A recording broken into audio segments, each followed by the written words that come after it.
Rebuild World Chapter 133, Extra Trouble. When Elena's team was fighting in the first-floor atrium of the Saranthal building, Kurosawa, Katsuya, and the other hunters outside the Saranthal building were fighting the B-18 monsters flowing out from that building.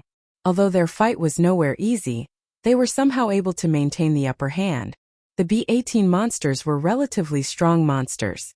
Compared to the usual monsters roaming in the Mihazono ruin, they could be considered as powerful monsters. Even a single B-18 monster could wreak havoc, but even so, the stream of B-18 monsters coming out from the Saranthal building did not seem to be going to stop anytime soon. Normal hunters would have died by now. Kurosawa and his men could handle the fight just fine. They had properly prepared themselves and had taken enough distance from the building while giving up trying to secure the building. Because of that, even if they took it easy, the B-18 monsters would not be able to push them back. Kurosawa and his men maintained that situation where there was basically very low danger to their lives. Katsuya and his men were also fighting back the B-18 monsters, while hiding behind the portable walls lent by Kurosawa and his men. But in contrast to Kurosawa and his men who were not hard-pressed fighting the monsters, Katsuya and his men seemed to be having a hard time. Kurosawa and his men had 0 casualties and 0 injuries. They had no reason to try to go to the Saranthal building again. But for Katsuya, some of his men were still left inside the building. They might be still alive and it might be too late if he did not try to save them soon. But of course Katsuya could not do that at the moment. His negotiation with Kurosawa ended up in failure, and it was rather impossible for Katsuya and his men to try to rescue their comrades alone. Katsuya was making a stern but pained face. He was high-strung since he could not rescue his men, and his emotion was starting to spread to his men there. And then among all of Katsuya's men, there was one who felt a soul-crushing level of guilt: Lil Ina. A lot of Katsuya's men were blaming Lil Ina. It was because Katsuya told the rest of his men what happened with his negotiation with Kurosawa. It was not like Lil Ina was at fault there. But the other hunters who could not rescue their friends were looking for an easy target to direct the blame. Lil Ina felt the others' gazes at her. She had a stern expression. It was a mix of anger and hatred with a slight trace of fear and guilt. Am I at fault here? Am I the only one at fault here? And so Lil Ina was also trying to look for an easy target from around her to direct the blame. That was when she saw Kurosawa, who seemed to be fighting back the monsters without much trouble. Look at that. He's not having a hard time fighting back the monsters, isn't it? So is there any need for him to barricade himself so much like that? That's just so stupid. From Lil Ina's eyes, it seemed that Kurosawa and his men were able to easily fight back the B-18 monsters. But her mind that was looking for a target to direct her anger caused her to lower down her evaluation of the B-18 monsters, rather than noticing that Kurosawa and his men were strong hunters. As her irritation peaked and she could no longer hold it back, Lil Ina let her emotion take over. She immediately jumped out from behind the portable wall to shoot down the B-18 monsters, preventing her from saving the other hunters left inside the Saranthal building. She ignored Katsuya and the other hunters behind her who shouted at her to stop what she was doing. She repositioned herself to a portable wall that was closer to the Saranthal building and peeked out to aim at a B-18 monster. If Lil Ina had to make any excuses for why she did that, it could be said that her action there was to push the front line forward. She thought that if someone that they blamed courageously pushed forward, the other hunters who were holding grudges against her would start fighting more vigorously out of pride and ego. And if that happened, it would definitely help to rescue the hunters left inside the building. But that was all nothing but Lil Ina's own opinion. Lil Ina was doing pretty well. She had shot down multiple B-18 monsters on her own. The B-18 monsters there immediately focused their firepower on the one person who just left the enemy's formation. Lil Ina had no way to evade it. Even the portable wall from Kurosawa was not strong enough to block that much focused firepower. As expected, she was barraged with bullets. Lil Ina fell down in the pool of her own blood. It was by pure chance that she did not immediately die. While lying there waiting for her inevitable death, she could see from her blurring vision Katsuya running desperately at her, trying to rescue her. Lil Ina then smiled happily. She thought that it should be alright since Katsuya was coming for her. That was her last thought before she took her last breath. Katsuya, who saw Lil Ina get shot, left his post as the commander and jumped out to help her. He destroyed the B-18 monsters on his way as he desperately tried to reach Lil Ina, but when he reached her, she was already dead. Katsuya looked at Lil Ina. To him, Lil Ina's gaze was as if she was blaming Katsuya, why he did not come to save her. Katsuya then closed his eyes. He remembered his conversation with Cheryl and reminded himself that he had decided to stop creating ghosts out of his dead comrades. When he opened his eyes this time, he saw Lil Ina smile. She seemed to be happy that Katsuya had rushed to her. But that did not change the fact that he failed to save his friends again. He let the creeping anger inside him take over his body. His expression turned stern as he shouted at his communication device to give an order to his men. Everyone, get back. Katsuya then abandoned his position as the leader of his team. He abandoned his duty, stood up, and started shooting at the B-18 monsters around him. In a blank white space, someone smiled. Kurosawa was flabbergasted as he saw Katsuya fighting the monsters. It was really out of his expectation. Katsuya was fighting multiple B-18 monsters at the same time, and the one pushing back was Katsuya. He was shooting down the B-18 monsters around him one by one. Maybe he was able to do that because of the powerful rifle that he was using. He was moving without a shred of hesitation. It was as if he knew exactly where the enemies were, how they were moving, where they were aiming, and where their weak points were. Although most of the B-18 monsters there already changed their targets to Katsuya, he was still able to maintain the upper hand. It was as if he was a hunter who was extremely powerful that it was strange for him to be here. Since Akira did not have those limitations, he thought that it was because he could connect to the old world domain. Although he still had some questions and doubts about it, he decided to save that for later. But that was when Akira's bad luck came up again. As the result of a complicated chain of events and Akira's bad luck, one of the hunters who was using a modified augmented suit stood up.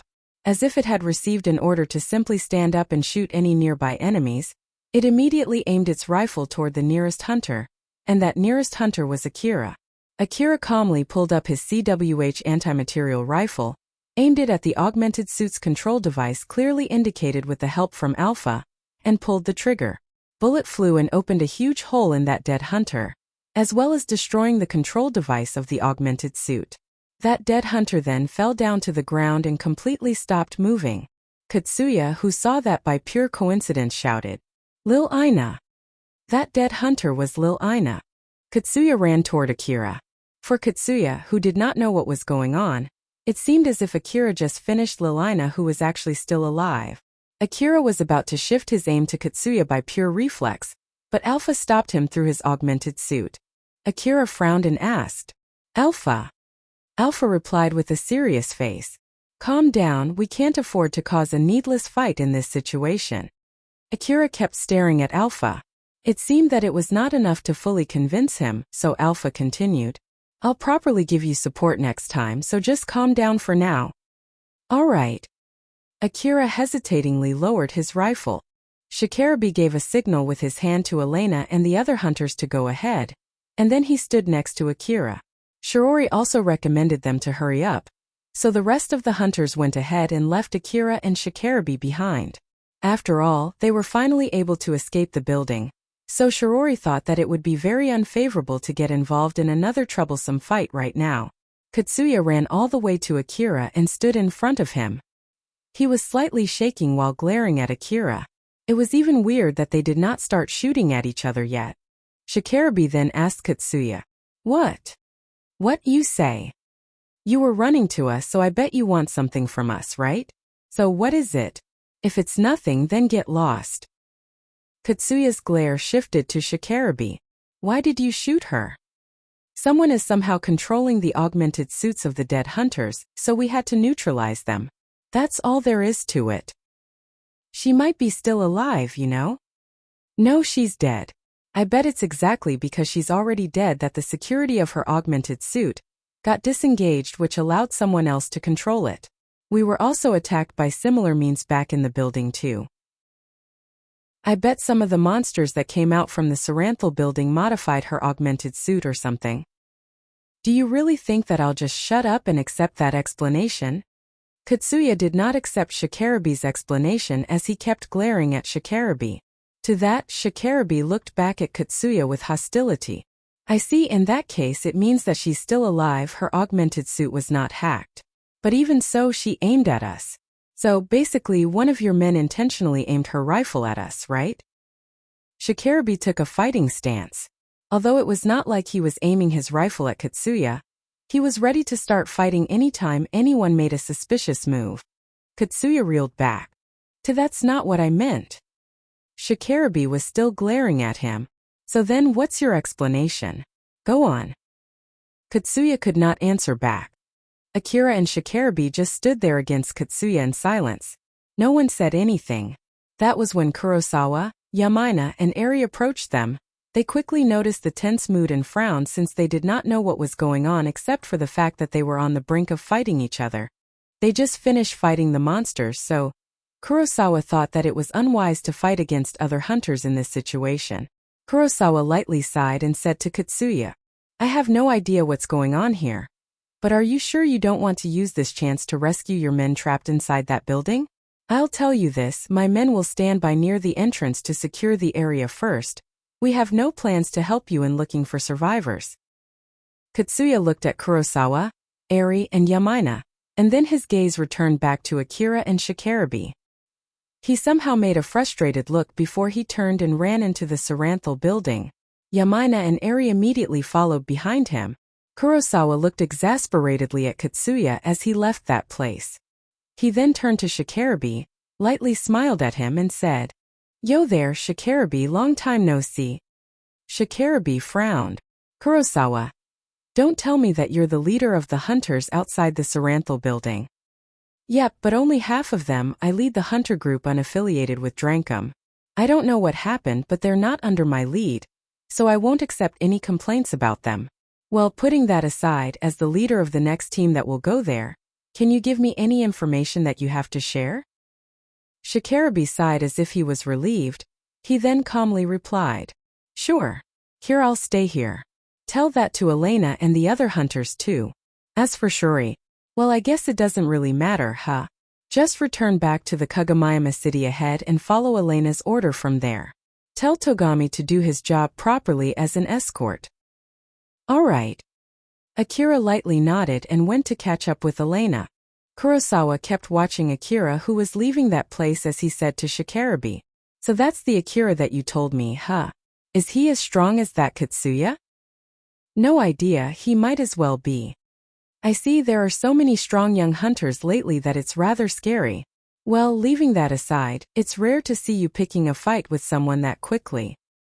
Shikarabe frowned again. Is that so? I think that was normal though. No, the usual you would not take a fighting stance so quickly. Well, I guess that doesn't really matter now, huh? So what happened inside that building? Well, all kind of things. Kurosawa smiled wryly. I have no idea what happened, but that must have been rough for you too. Huh? Yeah, you can say that again. Shikarabe sounded really tired when he said that. Elena and the other hunters were waiting for Akira near where they parked their vehicles. After they grouped up with Akira and listened to his explanation, they headed back to Kagomiyama City. Shirori, Reina, and Kene were in Shikarabe's vehicle with Togami driving. When they left Mihazono Ruin, they finally lowered their tension. Although they were still in the middle of the wasteland, it was much safer than Mihazono Ruin. Akira was resting in the driver's assistant seat. He asked Carol to drive in place of him. Both his body and mind were already at the limit. He wanted to get back to his home as soon as possible, take a good bath, and sleep like a dead log on his bed. Carol glanced at Akira and smiled bitterly. It seemed that it would be useless trying to seduce Akira in that situation. She also refrained from striking a conversation to let him take a rest. As for Carol, she still had enough energy. After all, her body was enhanced with nanomachines. Akira completely lowered his guard as he was resting his body and mind. After a short break, he regained his physical and psychical strength, and it gave him the leeway to start thinking about something else. He then remembered all that happened inside the Saranthal building. Alpha, as I thought, it still bugs me though. Where were you when you left me? And what were you doing? Alpha smiled. Oh my, that would need you to listen to a 30 minutes long explanation of that though. Are you sure you want to know? Akira's face twitched. No, I don't think I can stand that. But still, like, can you at least give me something? Or is it something that you can't tell at all without that Teos? Alpha frowned. She seemed a bit troubled. Well, let's see. If I have to take out the only things that I can tell you, I was trying to fix the source that lowered the sensitivity of information gathering devices inside the Saranthal building. Akira was a bit surprised. He sounded dissatisfied with her answer as he asked, was that something so important that you have to temporarily take off your support? There are many factors to consider when you decide on your priority. If I was able to do that, you'll have an easier time fighting the monsters and you'll have a better chance to escape that building in one piece. Especially for Elena, who focuses more on detecting enemies and looking for their weak points in order to have the upper hand in a fight. Sarah will also receive some benefits from that too. So basically, I decided that after thinking about the whole team too, you see. Of course, it's also because I believe that you should be able to handle the situation just fine by yourself. I see. Well, you're not wrong there. It seemed that Akira finally accepted Alpha's explanation. Alpha then continued. Although, like I said before, if you had wanted to just abandon everyone else and prioritize on escaping that building yourself, then I would have stayed with you back there. So, do you prefer that? No, as I thought I couldn't do something like that in that situation. Alpha's face changed to a serious expression. Akira, this is a good chance, so I'll tell you this. If you don't want to get other hunters in trouble when you lose my support, you should refrain from working with other hunters. I've warned you before too that I might lose connection with you inside an old world ruin. Elena and the other hunters must be thinking that your usual performance is the one when you have my support. In case if you suddenly can't live up to their expectation, it might lead to a fatal mistake. So if you don't want something like that to happen, you should refuse their invitation from the beginning. Akira seemed conflicted. A lot of feelings were mixed inside his head. Alpha then continued with a gentle voice. Well, I won't tell you to force yourself, this is not compulsory. In the end, you're the one to decide. But at least keep this in mind, okay? I'm sure you know this all too well. No one can tell what might happen inside an old world ruin. You're right. Alpha smiled. Well, of course, if you're strong enough that basically there's almost no effect even if you lose my support, then you wouldn't need to worry about that. Akira smiled bitterly. He then decided to move on and said, that's true. I need to get stronger in order to do that request from you too. Yup, I'll be counting on you. Alpha smiled back when she said that, but behind that smile, she was thinking about something else. During this request, Alpha actually kept less secret than usual from Akira, so that Carol would be able to easily poke around for information from him. And if it was possible, Alpha wanted to use that reason so that Akira would be more careful around Carol and somehow put some distance from Elena and the other hunters too. But unfortunately, Carol never tried to poke in too far. So if Alpha tried to warn Akira using that reason, it might be counter-effective and Akira might get suspicious of Alpha instead. No one could tell how much it would affect Akira, so she just hoped that Akira would put some thought into it as she planned for the future. Soon, they were able to return safely to Kagomayama City. After they stepped off from their vehicles, they grouped up again. Elena was exhausted as she spoke. Well, good work out there, everyone. A lot of things happened back there. And with this party is dissolved. I'm also thinking of stopping any plans to go to Mihazono Ruin after this. To be more precise, I want to take care of the negotiations ahead. Well, I still have some negotiations left to do after all. Akira, can I borrow Carol again? Sure, I don't mind. Carol, I'm sorry, but can you help Elena-san again? Carol happily replied. Of course. I'll return back with a huge reward so you can rely on me. I'll be counting on you then. Seeing Akira smiling at her when he said that, Carol smiled back at him. Elena then said to everyone, I'll send the details of the reward to everyone later. And if you have anything to say, you can talk to me first. So then that's it, thanks for the hard work. After Akira said his goodbyes to the other hunters, he stretched out his body, returned back to his vehicle, and headed to his house. Togami and Reina had a conflicted face as they saw Akira off. Although they were looking at Akira with different feelings, both of them had the same reason. It was because both of them wanted to be stronger. During this request, Togami was able to reassess his strength, and the result was that he was weak. He was able to confirm it, and this time there was no doubt about it. Although he got temporarily dejected back inside the Saranthal building, he was able to reflect on what happened during the day while he was escorting Reina and on their way back to the city. He finally made a firm base for him to start. He knew that he was weak. From here on, he just needed to become stronger.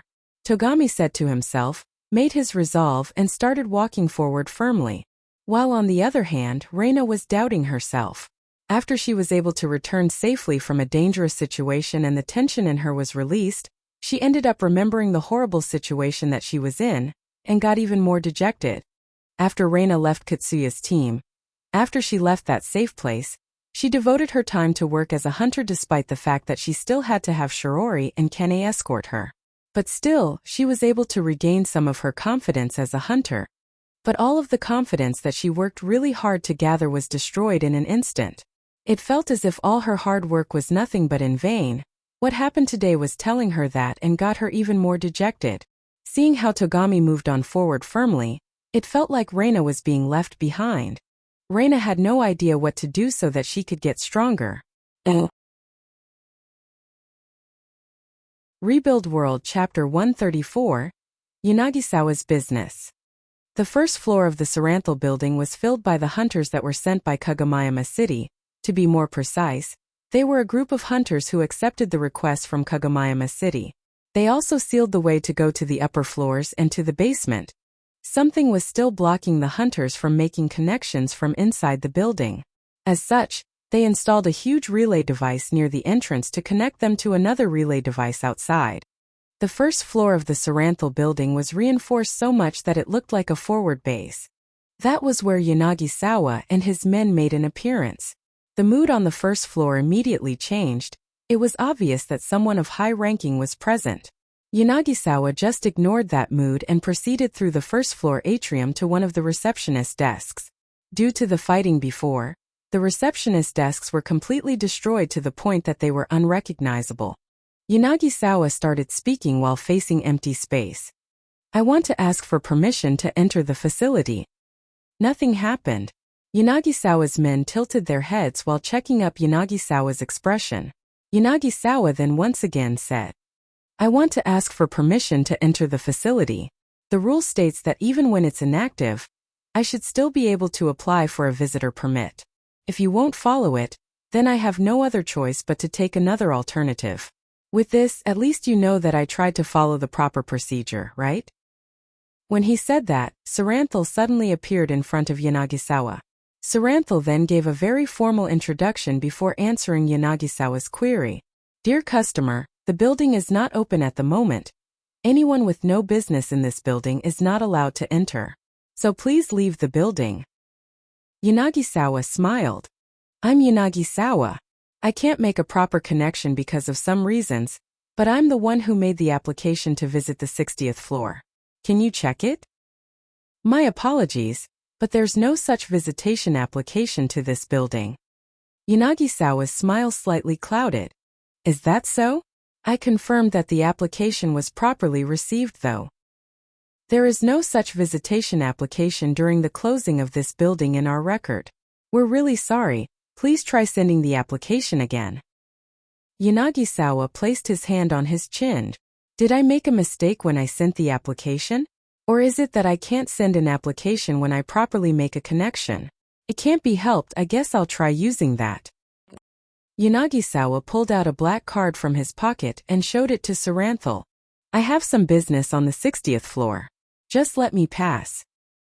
When Saranthal saw that card, she smiled and lightly bowed. Understood, I will guide you over here please.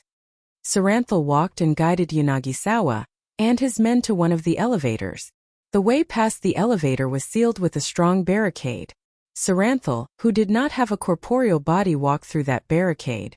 Yanagisawa smiled at a guard near that barricade. Sorry, but can you open the barricade? That guard nervously replied. I'm really sorry, it's a type that once set up. It can't be opened or moved. I'm really sorry. Ah, I see. Well, it can't be helped then. Nelia, cut it down. A girl with cyborg body stepped out from Yanagisawa's men. She was wearing a rather exposing bodysuit. Although she had a nice figure and beautiful face, the bodysuit from her neck down seemed to be made of a mix of metal and rubber. It was obvious that it was not a fleshy body. She was one of the relics thieves that Akira fought back in Kazusuhara ruin, Nelia. Nelia stood in front of that blockade and frowned. She then swiftly cut the blockade down with her blade. The blockade wall that was even strong enough to withstand tank warhead was cut into small pieces in a blink of an eye and crumbled down to the ground. Yanagisawa smiled. Well done. Want to go grab some food together next time? No thanks. That's so cold. I'll take you to a good restaurant. It's a restaurant with high reviews and delicious foods. You know? Nelia looked at Yanagisawa with very cold eyes. Her cyborg body was not equipped with devices to digest food. Yanagisawa just smiled and gave an order to his men. Nelia will accompany me. The rest of you stay here until we return. Nelia looked surprised. Why won't you take everyone? You want to know? Nelia, who saw his smile, decided to not ask further. Nope, not really. The biggest factor is because I know I can blow your head off with one push of a button. A bomb was planted inside Nelia's head. As long as she had not paid enough contribution to overweight a death sentence, or as long as she could not escape the position that she was in, that bomb would stay. Yanagisawa then passed over the cut-down blockade and went ahead. Nelia lightly sighed and followed behind him. By the way, ask for a replacement for the barricade too.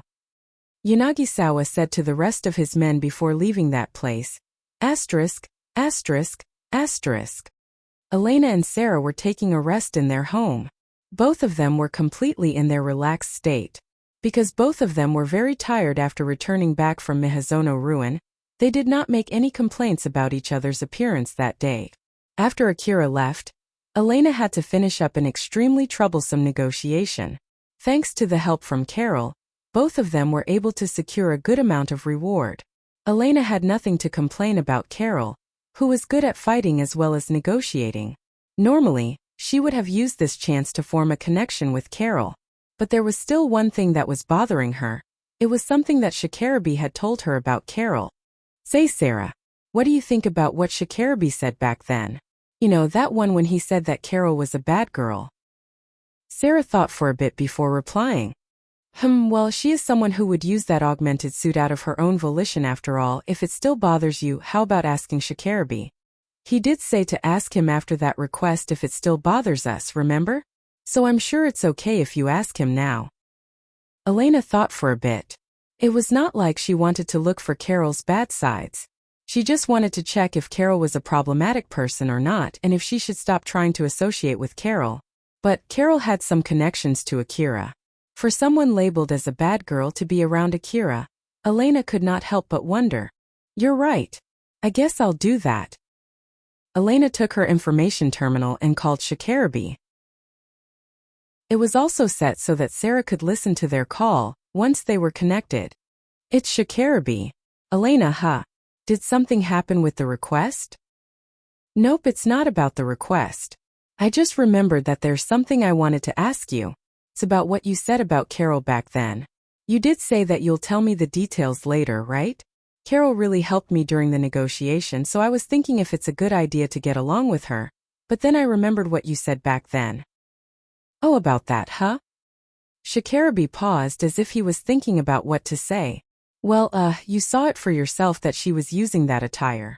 So I'm sure you can make some guesses yourself. If you don't want to be seen under the same light as her, you might want to refrain from associating with her. I guess that's the gist of it when money is not involved. If you want to know more about the details, well, I guess I'll need to have you pay me 500,000 orum. Elena's expression did not change at all as she operated her information terminal. Done, can you check it? Shikarabe was surprised as he asked. The heck? You really paid the money? Honestly speaking, Shikarabe only said that to let Elena and Sarah know that he actually did not want to talk much about Carol. After all, Carol was such a notorious woman who caused so much trouble that you would normally need money to know more details about her. He did not think that Elena would really pay him.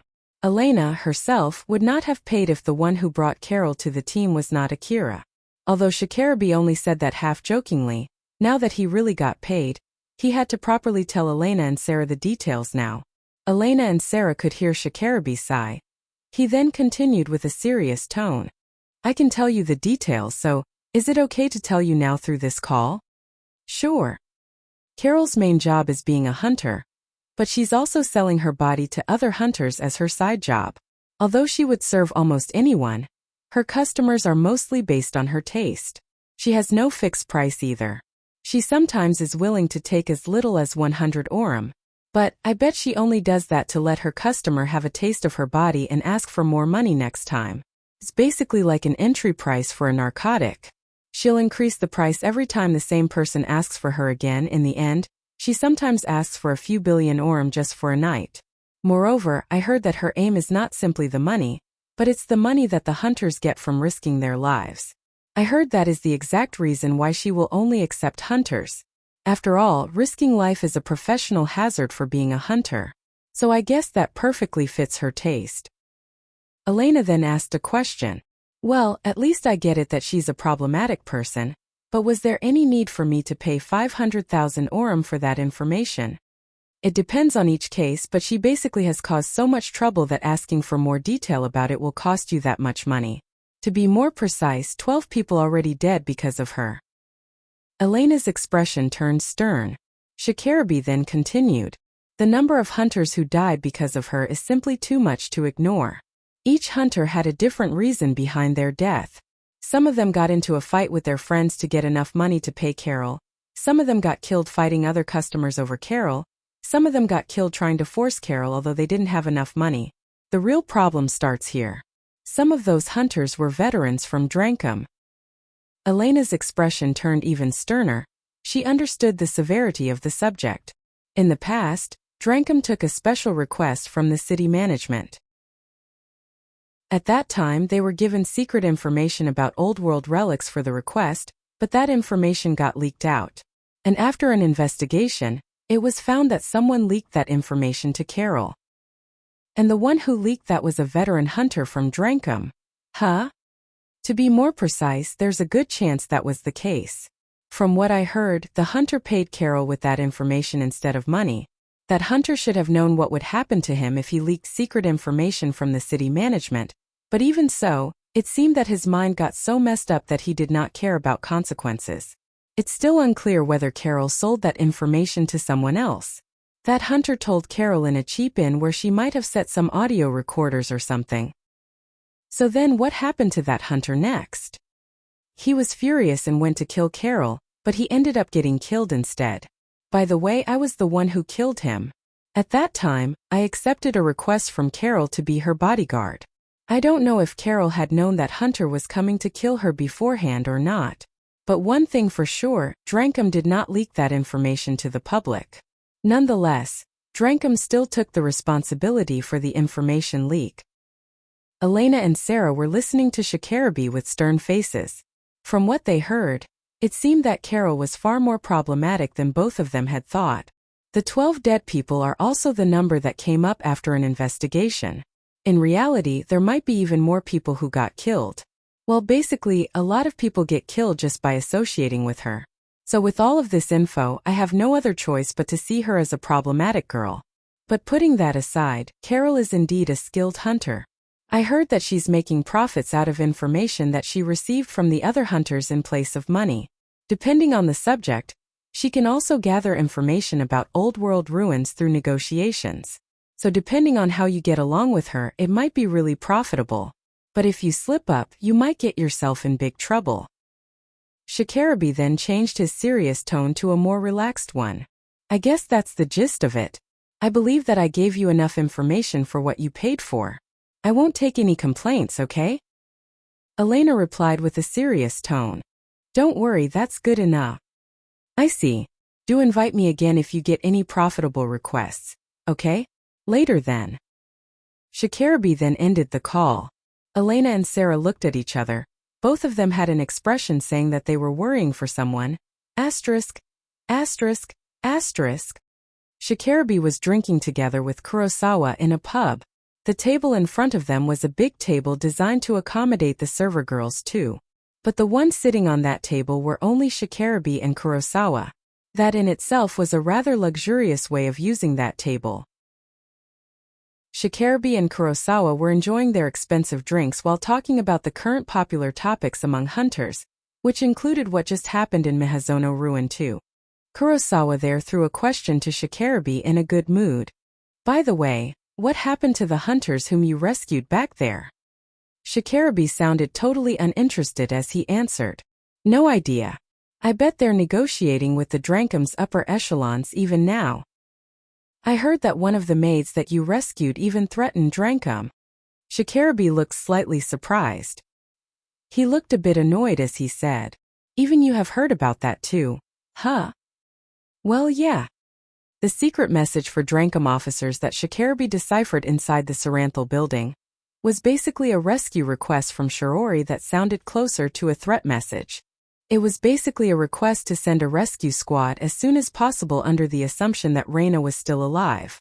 And if Drankum ignored it or failed in rescuing Reina, it was written in detail what would happen to Drankum. As a matter of fact, Shirori had already made a reservation with the related party to carry on the aftermath, and that reservation was impossible to take back unless Reina returned back alive. According to the information that Shikarabe received from Arabe, a Drankum officer that he got along with, it seemed that Shirori was not lying and it would be impossible to play dumb about it. Shikarabe did not have any other choice but to make that request to Elena back there, and ended up roping Elena's team to rescue Reina too. Shikarabe sounded really annoyed as he spoke. That rumor is true. It's exactly because of it that I did not have any other choice but to rescue them. It was really ironic since Drankum was the one who sent them to the Saranthal building in the first place. Moreover, Reina was one of the young hunters, and the one who took care of her mess was Shikarabe, a veteran hunter in Drankum. There was no mistaking it that people in Drankum were trying to blame each other in their meeting, and Shikarabe basically ran away from participating in that meeting. Although it gave Arabe a headache, Shikarabe had no plans to help him out. Shikarabe's face turned stern as he said, I know that there must be a special reason why they are in Drankum, but I never thought that they're this troublesome. I always thought of them as a rich girl dreaming to be a hunter and her bodyguard until now. Kurosawa lightly laughed. They even brought along a bodyguard in their hunter job. So isn't it obvious from the first glance that they're troublesome people? I did think that there must be a special reason for that. It's just that I never thought they have enough power to threaten Drankum, you know? Do you think that people who normally have that much influence would be frequenting the wasteland? No. Exactly. Kurosawa remembered when Shikarabe escaped the Saranthal building with the other hunters. Well, if they're just simple beautiful maids, I have no complaints at all though. Shikarabe smiled as if he was poking fun at Kurosawa.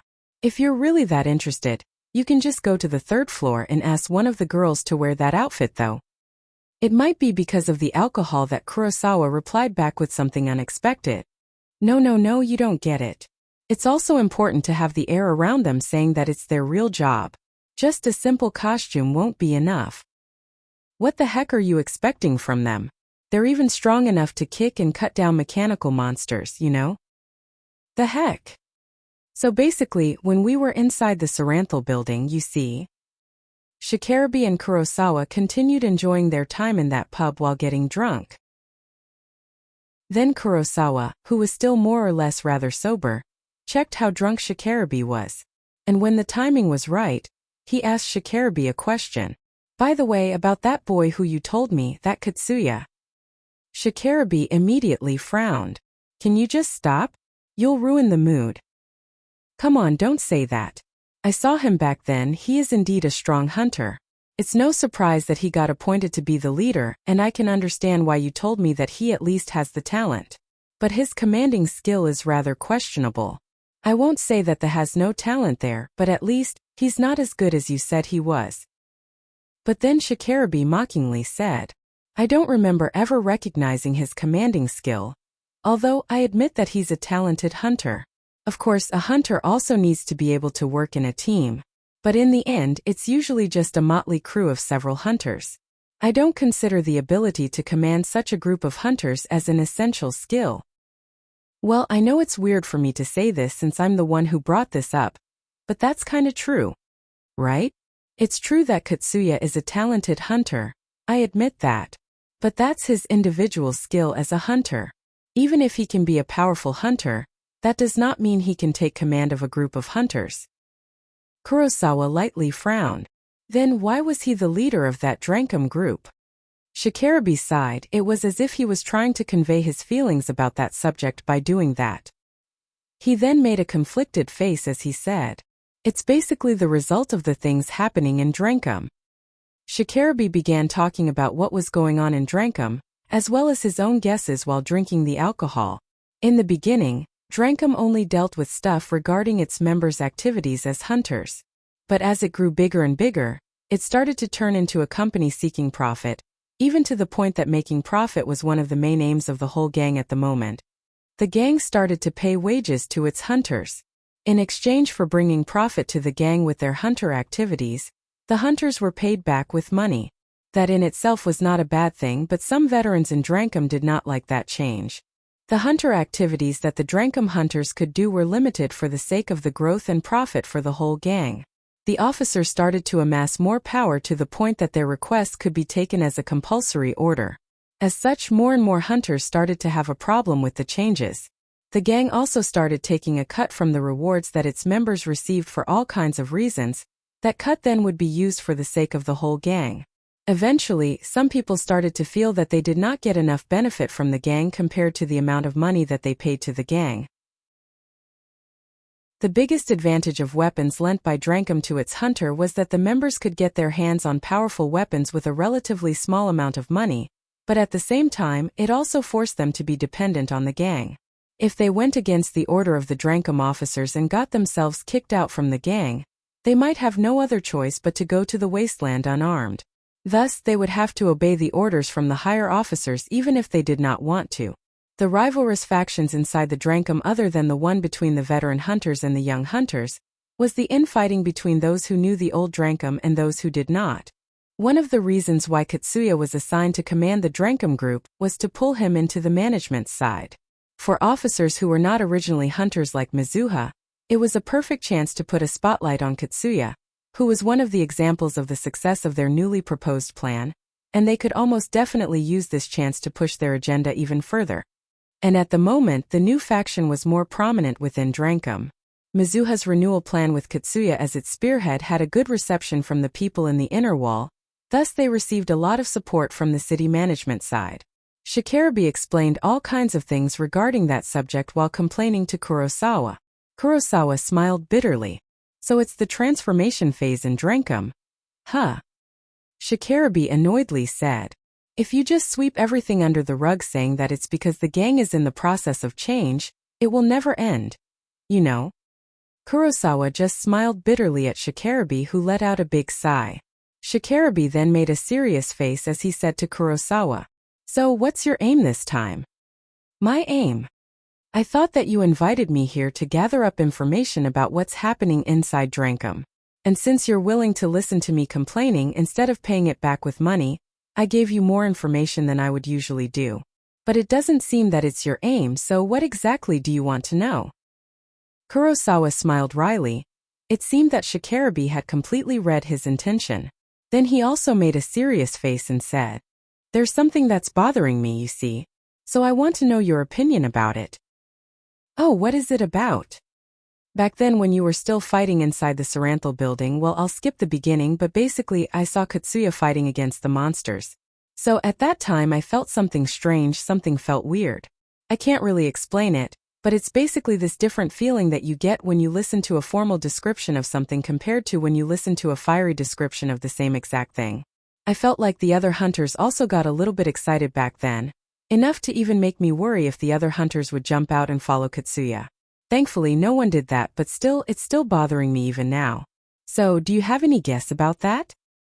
"No, I have no guess at all. Why do you ask me?" "You were the one who took care of him, right? Did you ever have the same feeling too?" Shikarabe tried to dig through his memories, but he could not remember anything that resembled what Kurosawa was saying. So he lightly shook his head and said, "Sorry, but nope." "I see." Kurosawa seemed a bit disappointed. It made Shikarabe even more curious. "Are you really that bothered by it?" "Yeah. I got myself excited when I saw it. For the sake of holding the command, I always train myself to stay calm and rational. It's just like how you train your intuition. Honestly speaking, I'm pretty confident in my skill to stay calm, but that confidence is wavering from what happened today, you see. So I was thinking if someone with a good intuition like you have some kind of guess why that happened. This time, Shikarabi was the one who seemed dejected. Intuition, huh? What's wrong? Honestly, recently my confidence in my intuition is also wavering, you see. Shikarabi then continued talking with Kurosawa while sipping his drink. Asterisk, asterisk, asterisk. The whole of the 60th floor of the Saranthal building was a single room. The wall, floor, and ceiling of that room were all white. Yanagisawa stood in the middle of that room. Nelia was standing near the elevator door inside that room, while looking at Yanagisawa. She was ordered to just stay there and she could not move anything below her neck. Yanagisawa held the highest command over her cyborg body, so without his command, she would not be able to even lift her finger. Nelia looked around the white room while glancing at Yanagisawa from time to time. She was making a guess of what kind of room it was while killing time. This room might be a special room to be used for augmented reality. I bet those people who can connect to the old world domain can see all kinds of things inside this room. The reason why he brought me along is to protect him during close-range combat, so basically, he didn't know what he was going to find in this room. This place is some kind of old-world facility and he has some kind of business to take care of here. He's also the reason why the city management sent people to secure this building. I really have no idea what's going on here, but I really want to know. Nelia continued thinking about the situation that she was in while lamenting about it at the same time. Yanagisawa brought with him a device to help him connect to the old world domain. He could see a beautiful girl standing in front of him. Of course, that girl had no corporeal body, and she was using a similar attire as Alpha when Akira met her for the first time. Yanagisawa frowned. "Why are you naked?" That girl replied apologetically, unable to confirm the connection. The connection is important to verify individual identity. Please recheck your connection setting before trying again. Yanagisawa showed his black card again and said to her, "I can't connect to the old world domain at the moment because of several reasons. Can't I use this device as a replacement? Is the write from this card not good enough?" Yanagisawa tried all kinds of things to make contact with that girl. But that girl always returned the same reply. Damn it. Yanagisawa gave up and tore the connection device from his body. That girl immediately vanished from his views. What to do now? Should I focus more on fixing my body first? Or should I bring someone else who can connect to the old world domain to this place?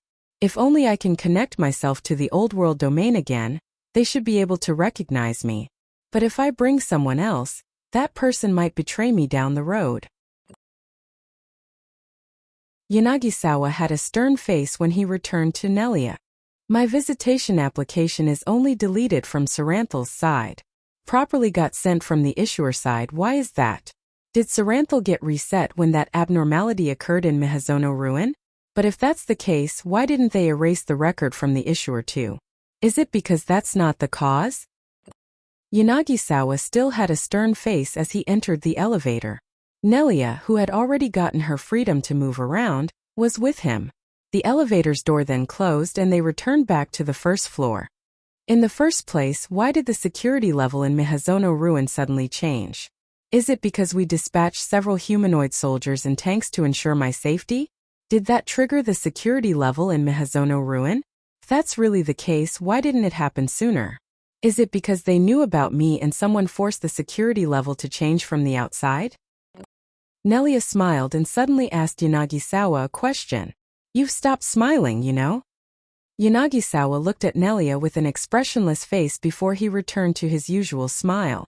There were many reasons why the situation in Mihazono Ruin suddenly changed, and one of those reasons was Akira. On the first day Akira came to the Mihazono Ruin, everything that happened inside and outside of the Saranthal building was properly recorded by Saranthal. During that time, Akira was able to fight back the monsters extremely effectively thanks to Alpha's support. This information was also sent when Saranthal sent an application for extra reinforcement. The security of that ruin then analyzed that information and changed the threat level inside the ruin. It changed from simple thugs with weapons to organized trained soldiers. And when it was still in that state, some groups of hunters came to Mihazono ruin. The rest was just a domino effect. That group of hunters who arrived in the Mihazono ruin was assumed to be invading the ruin. So the ruin security sent drones to drive them off. But in response to that, the hunters sent tanks and humanoid soldiers. So the security sent stronger drones to fight them back. Then this cycle continued and caused a large-scale change inside Mihazono ruin. So basically it was a chain of events that brought about an unexpected result. That was all there was to it. Rebuild World Chapter 135, Equipment and Training. Akira stood in front of the huge building that was embedded into the wall of Kagomayama City. The tall building and the strong wall reflected the economical prowess of the city that maintained them. There were branch shops of all kinds of companies that were doing business inside the city as well as hunter offices facilities. Some of the people inside that building were the people from the upper district. That building was the goal of those who wanted to reach success in the city, the object of the admiration of those people who wanted to be rich, as well as the monument that reminded everyone of the city's powerful influence and strength. Akira looked up to that building. But in his eyes there were no sparkles like how those people who wanted to reach success looked at that building, nor the strong will to reach that place, nor the admiration for that place. Alpha then warned Akira. Akira, stop smiling. You look embarrassing. Whoops. Akira tried to gather himself together. But even so, he still could not completely hide his jovial mood. He still had a big smile on his face, embarrassingly so. Akira got another invitation from Shiori for a meal. It was an invitation to convey her thanks after saving Reina in Mihazono ruin. As he remembered what happened last time, Akira completely dropped his guard and immediately accepted the invitation. Alpha saw Akira did not change much inside. If you really like the meal in that restaurant that much, you can just go there with your own money from time to time. You know? Akira did not reply immediately, but after some thinking, he answered back with a rather heavy tone. As I thought that would be a no.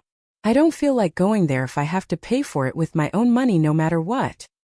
When he thought about how much those meals would cost with his current perception of money, Akira could not allow himself to spend that much money. This time too, he only accepted Shiori's invitation after making sure that Shiori would be paying. Even for Akira, who preferred food more than women, he had no wish to spend that much money on food. In reality, the current Akira would be able to easily pay that much money if he reduced his expenditure on his expendables and equipment. But those expenses were for the sake of his safety, they were basically his lifeline. Akira kept reminding himself of that while fighting back the temptation. Alpha smiled wryly and said, "Well, in that case, let's hurry up before it's too late to enjoy this opportunity."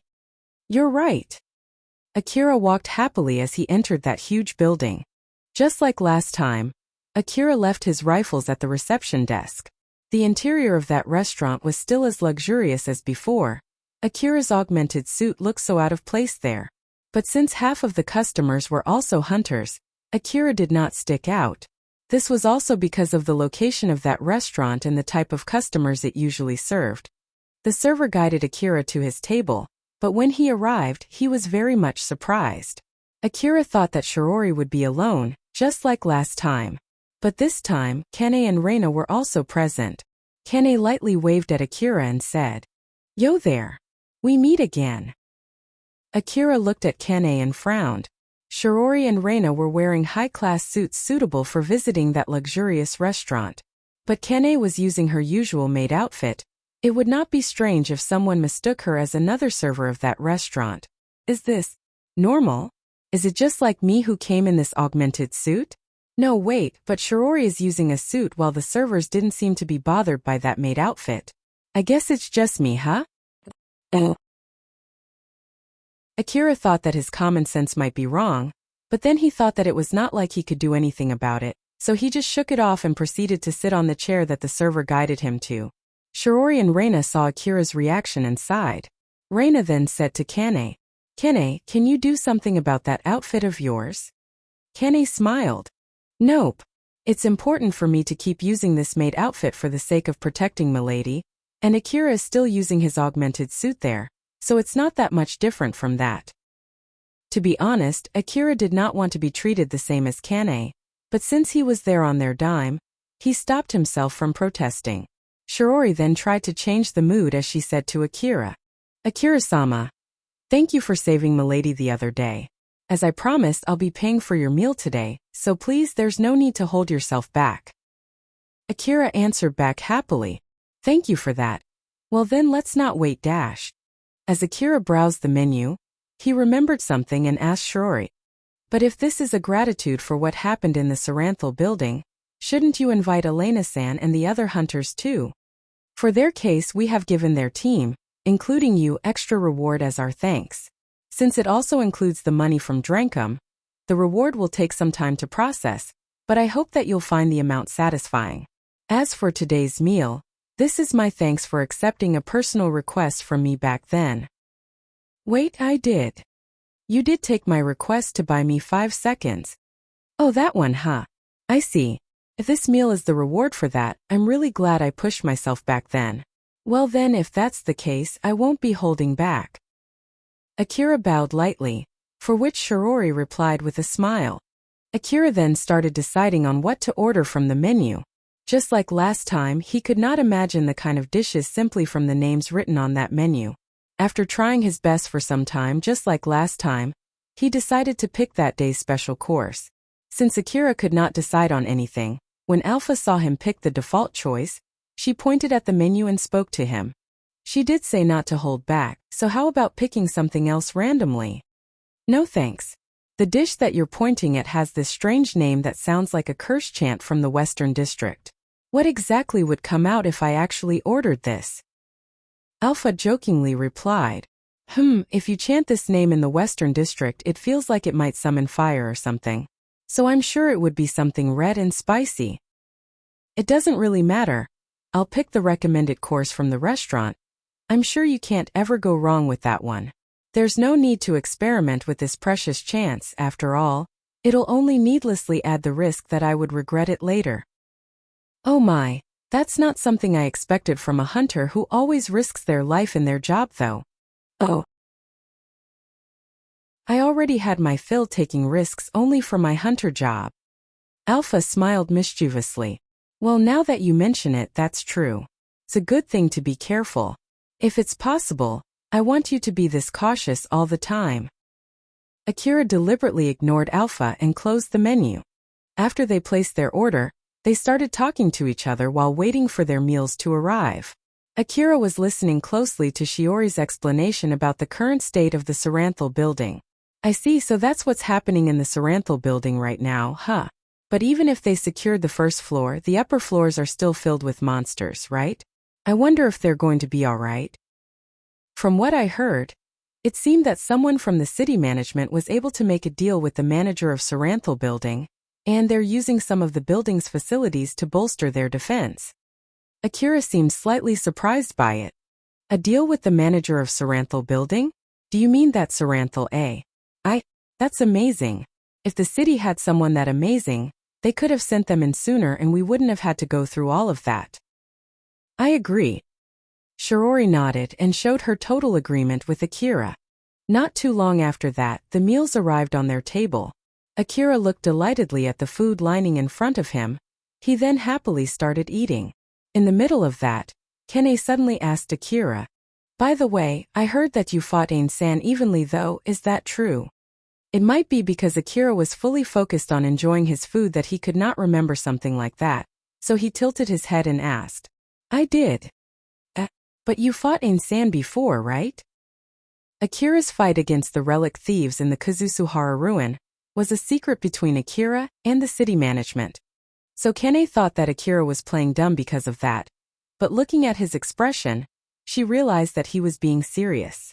So she then asked in a roundabout way as not to infringe on that secrecy, "I'm talking about that thing in that place, you know?" No, I remember that I fought Shiori, but I don't think I fought evenly." "Is that so? But Ain-san said so though." "I bet it's just the difference in our opinion. If you ask me, I was the one on the receiving end. At that time Shiori had to fight me while at the same time she couldn't afford to kill me. Without that limitation I'm sure she could have killed me. So for me, I don't think I fought her evenly. Is that so? I see. Kane checked Akira's expression. It seemed that he was being honest there. As a matter of fact, Akira was indeed being honest. This is pretty amazing if he's trying to play dumb here. If he's really someone strong, normally strong people would exude an aura of confidence, but I don't feel anything like that from him. So is it like it's really because he's not that strong? Akira did not give off an aura that Shirori and people who were as strong as her usually gave off. And he himself also said that he was not that strong. Kane then glanced at Shirori, who was eating her meal with a composed expression. It seemed that she was not bothered by what Akira just said. Judging from how she was reacting, it seemed that Shirori agreed with him. Kane then thought that Akira might be really someone not that strong and lost interest in him. If he was just another strong young hunter, there were many other young hunters like him in the Eastern District, so it did not interest Kane at all. Kane then lightly said to Akira with the tone that she usually used when talking to people who were stronger than average but not by much. Well, but even so, you were able to fight against Ain-san, and it's pretty impressive for someone of your age. So I think you can be more confident, you know? Yep, you're pretty strong. Kane, who had lost interest in Akira, was about to end their conversation there. But Reina, who had not lost her interest, continued the conversation. What should I do to become that strong?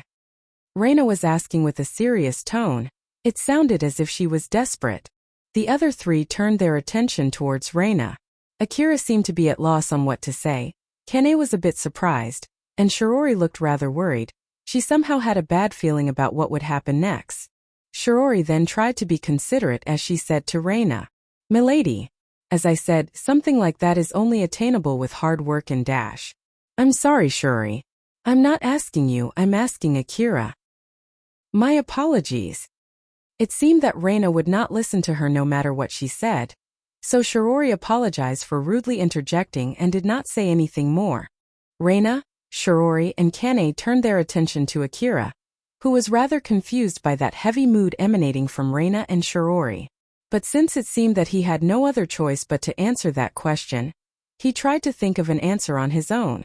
"Well, if you're not asking about what's the meaning of strength or what is inner strength or anything philosophical like that, and if you're referring to simple fighting power, I would say equipment and training. If I have to pick one, it would be equipment." Kane seemed to disagree with Akira's answer. "Whoa, wait, so you're on that side?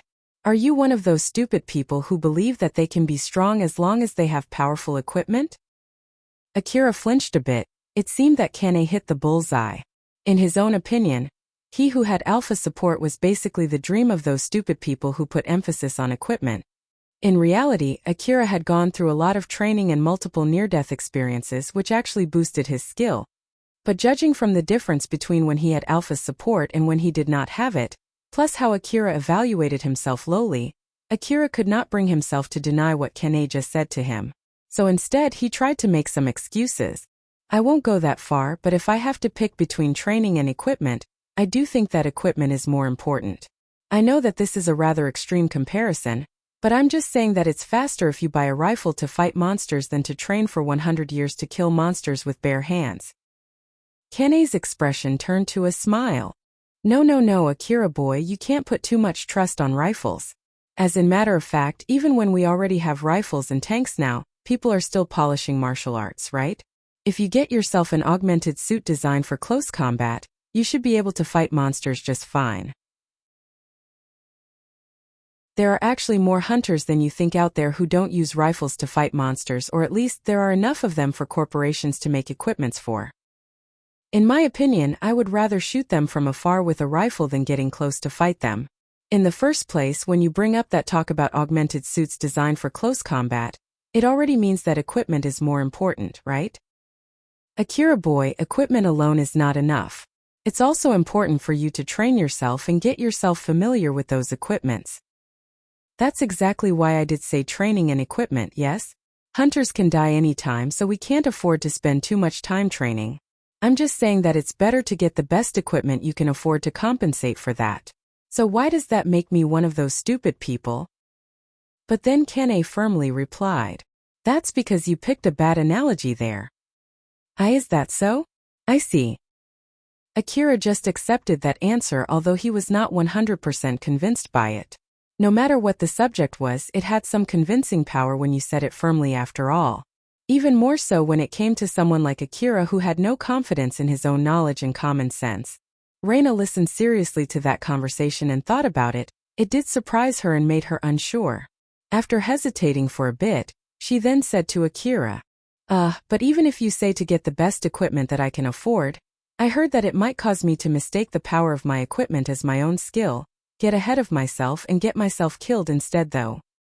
Akira replied casually, if getting ahead of yourself only gets you killed, then you just need not get ahead of yourself. It'll at least reduce the chance that you might get killed by something else other than getting ahead of yourself. So, if I have to choose, rather than lowering my equipment just so that I won't get ahead of myself, I would rather get good equipment enough for me to get ahead of myself but be extra careful so I won't actually get ahead of myself. It was something that was easy to say but difficult to practice. In the case of Akira, although he had Alpha's support which was great equipment, he got himself almost killed several times, which was why it was easy for him to not get ahead of himself. Reina then asked another question.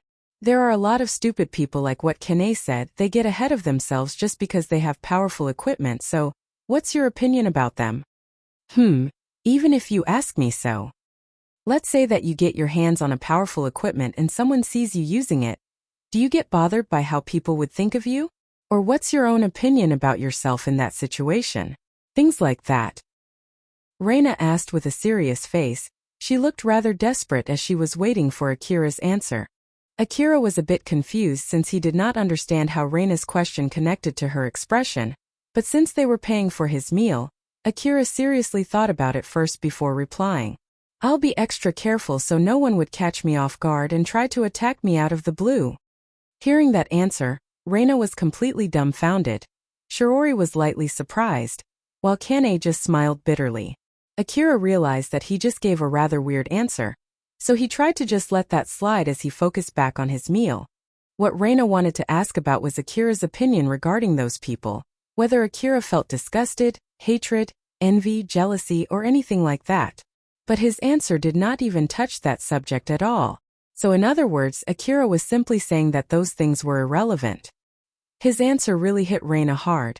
It felt like he just indirectly gave a harsh critique to her, who was always bothered by it. While listening to that conversation, Shiori checked on Reina after Akira gave his answer, while thinking about what to adjust in Reina's equipment. She then said to Akira, in that case, Akira-sama, let's say that there's someone who is against using high-level equipment that doesn't match that person's real skill, and let's say that you have to convince that person to do so. What would you say to that person? Reina immediately looked at Shiori. There was a trace of reproach in her gaze toward Shiori.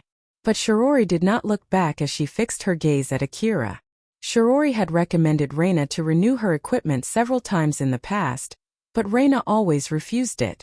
In Drankum, hunters were allowed to borrow equipment from the gang depending on their hunter ranks. The higher their hunter ranks, the better the equipment they could borrow. That was one of the reasons why the young hunters in Drankum prioritized raising their hunter ranks. Most of the equipment used by the young hunters in Drankum were borrowed equipment. Only some of them were using their own equipment. Reina was no exception. In contrast to that, most of the equipment used by the veteran hunters were their own equipment. Of course they could borrow equipment from Drankum too, but the available equipment for them to borrow with their hunter ranks were mostly weaker than what they already had. This basically stemmed from that program to give preferential treatment for the young hunters. Since they raised the quality of the equipment available to borrow for low-ranking hunters, the high-ranking equipment did not get much attention and was left with rather low-quality equipment. Thanks to that, the quality of the available equipment leaned toward the low-ranking young hunters. It was also in order to increase the survivability rate of the young hunters, as this policy did produce results. In the long run, it would allow more hunters to gather more experience. It was a good thing for the gang. But that was also enough to earn some grudge from the veteran hunters, as they mocked those young hunters as stupid people who mistook the power of their equipments as their own skill. Reina was bothered by that kind of thing. It was because she was in a position where she could get better equipments if she wanted to.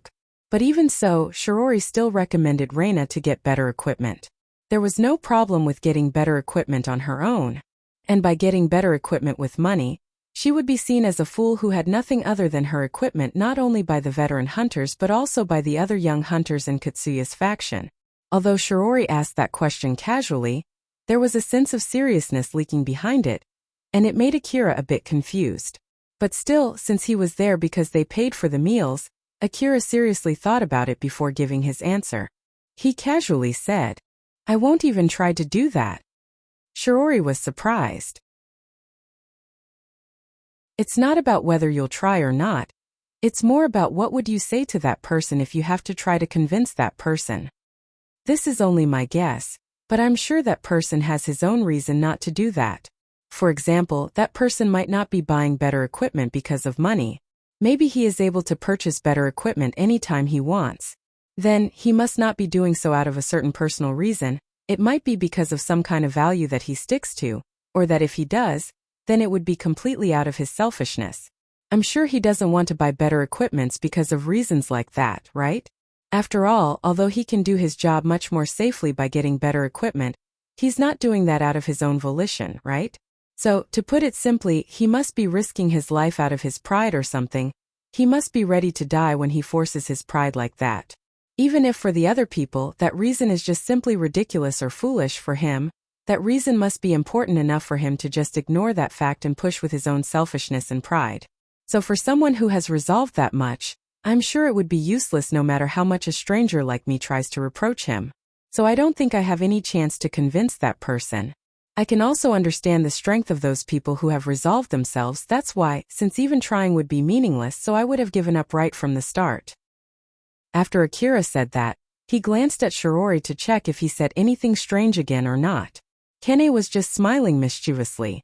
Shirori was also smiling. It was near impossible to read what she was thinking behind that smile.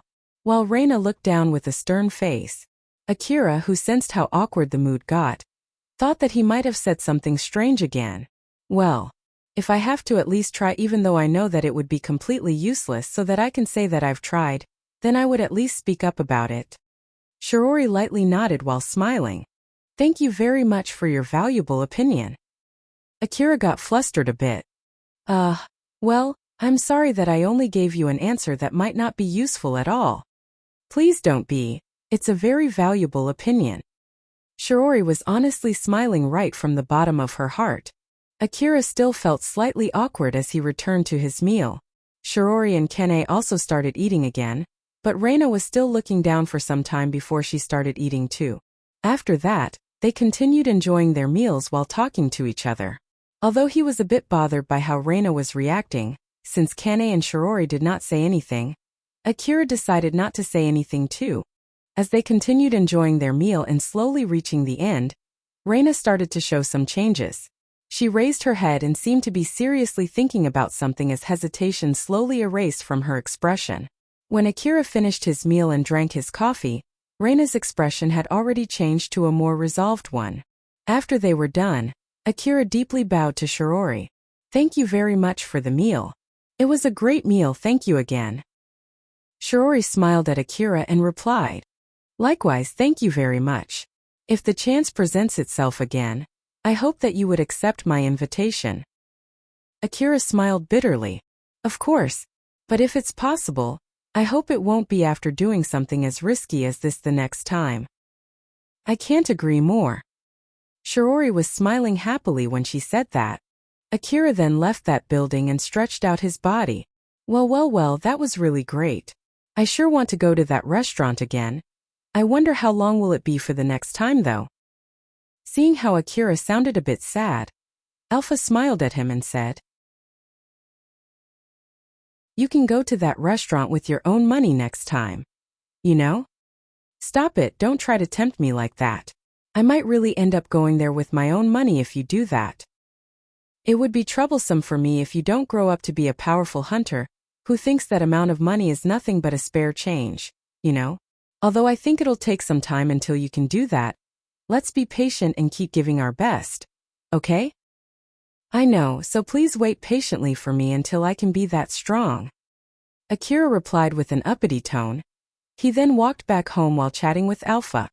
While on the other hand, Reina, Shirori and Kane were still inside the restaurant. They were sitting at their table, the plates and coffee cups were already cleaned off. They were just sitting in their respective seats while waiting. Kane looked rather bored.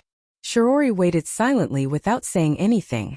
Both of them were waiting for Reina to finish reorganizing her feelings.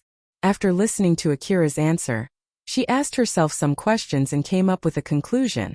Akira did say that I'm risking my life only out of my selfishness, that I must have a reason that I think is important enough to do so, and that he won't even try to convince me since I must have resolved myself. But that's not true, I don't have that kind of resolve. That's why it's just out of my selfishness, nothing more. It's out of my vain pride, I endangered myself as well as Shiori and Kane because of something like that. I'll be able to do better if I get better equipment. I didn't even notice that although it was something so simple that those stupid hunters always say. Reina then looked at Kane and Shiori. She made her resolve and said, Shiori, Kane, I'm really sorry about everything until now. Reina then asked Shiori with a serious face, Shiori, I know that I've always refused it, but can you please help me renew my equipment? If it's possible, I want to get the best equipment available. I don't mind what others might say of me. Shiori smiled happily. Of course, you can count on me, milady. With seriousness still on her face, Reina turned to Kane and said, Kane, I'll be counting on you to protect me. Kane was smiling like usual. Sure. That's my job in the first place after all. Reina then continued. And also, if I may, I want both of you to train me so that I'll become skilled enough to use the equipment that I'll be using from here on, and so that others will not think that I'm fully reliant on my equipment. Kane gave a challenging smile. Milady, are you sure you want to do that? It'll be hard training, you know? I've decided to do it. Reina's resolve was obvious from her tone. So Kane smiled back at her and said, Oh, that's great then. It seems that milady will finally graduate from being a total amateur. I had a lot of thoughts about it when milady decided to challenge a dangerous place without proper skill and equipment, and was fully relying on milady's bodyguard. But this time milady will finally be able to start as a proper beginner. Shiori then joined in. She had a serious expression as she said, Well then, in that case, first I'll remove all the scheduled training in Drankum. From here, milady will be training with both of us. Since it won't be an easy training, I hope that milady is ready. And also, Kane, watch your mouth. Shiori glared at Kane, but Kane just glanced at her and ignored it. Reina thought of what lied in front of her and repeated her questions and answers inside her head. What should I do to become stronger? It's simple, I just need to decide to be strong, and put real effort into becoming stronger. I wasn't even doing that until now, but this time, I'll properly become stronger. Reina made her resolve to attain strength with her own effort.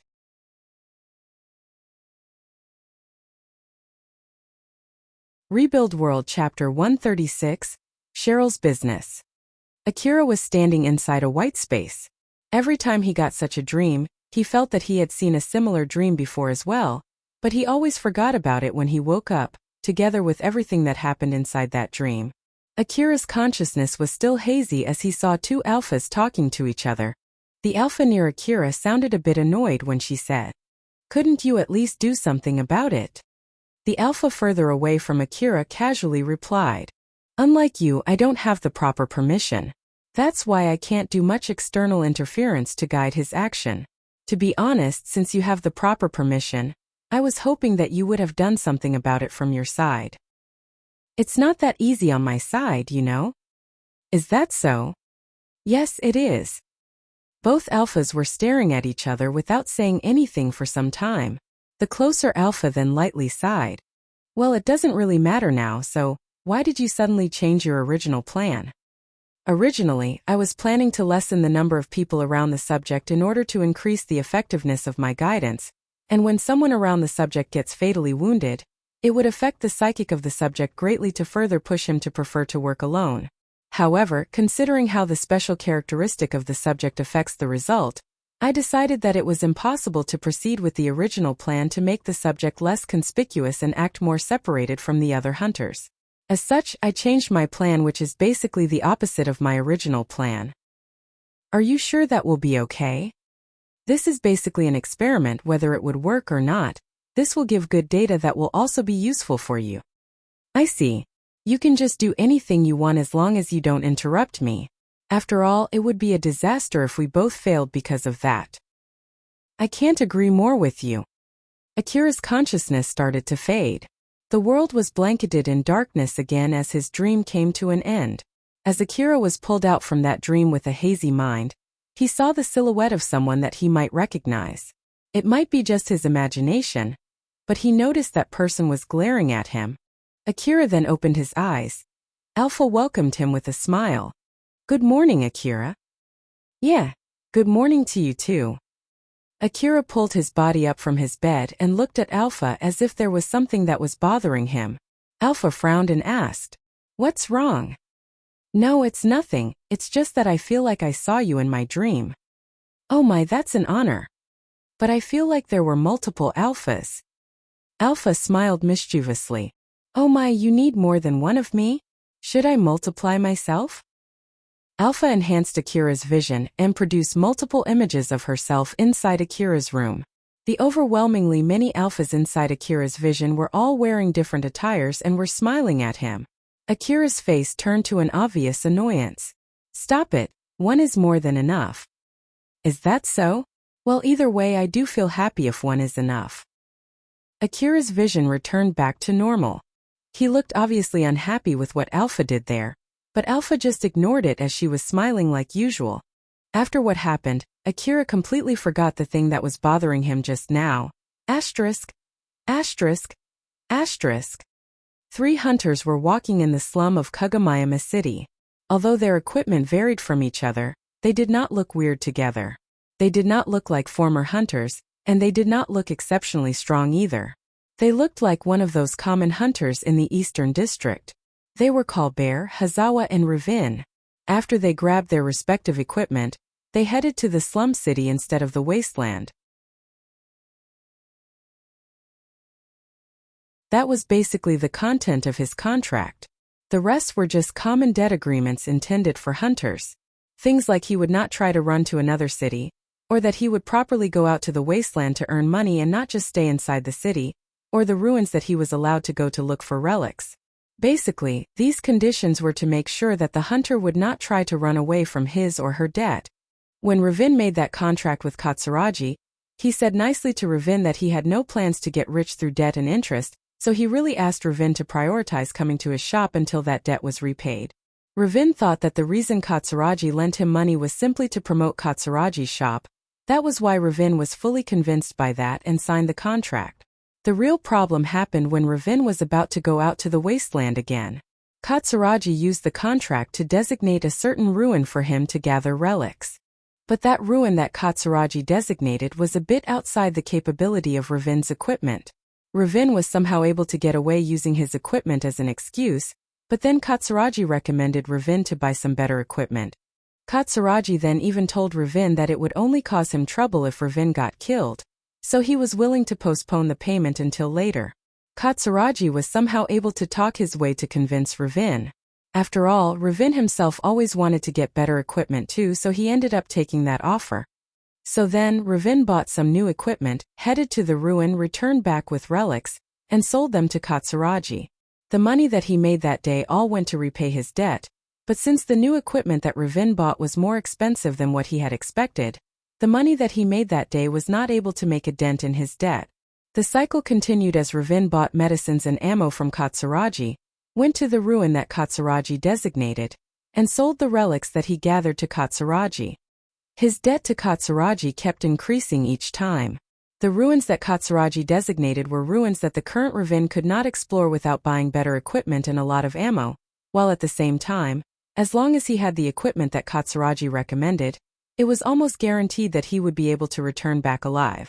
Ravin basically had no other choice but to buy the equipment that Katsuragi recommended to him. If he ignored the ruin designation from Katsuragi, due to the contract, Katsuragi had the right to refuse to make a compromise on the interest and the deadline of his debt. His equipment might end up getting confiscated, and he had to go out to the wasteland unarmed to earn money to repay his debt. Ravin did try to sell the relics that he gathered to another place once. But unfortunately, Katsuragi found out about it, and a part of his debt contract was sold to a company. There were many people who preyed on hunters with debts. The reason why Ravin's debt contract ended up getting sold to the company where Colbert was working was not out of simple luck. It was because Ravin desperately asked Colbert to help him out. But of course, in exchange for that favor, Ravin had to carry even more debt.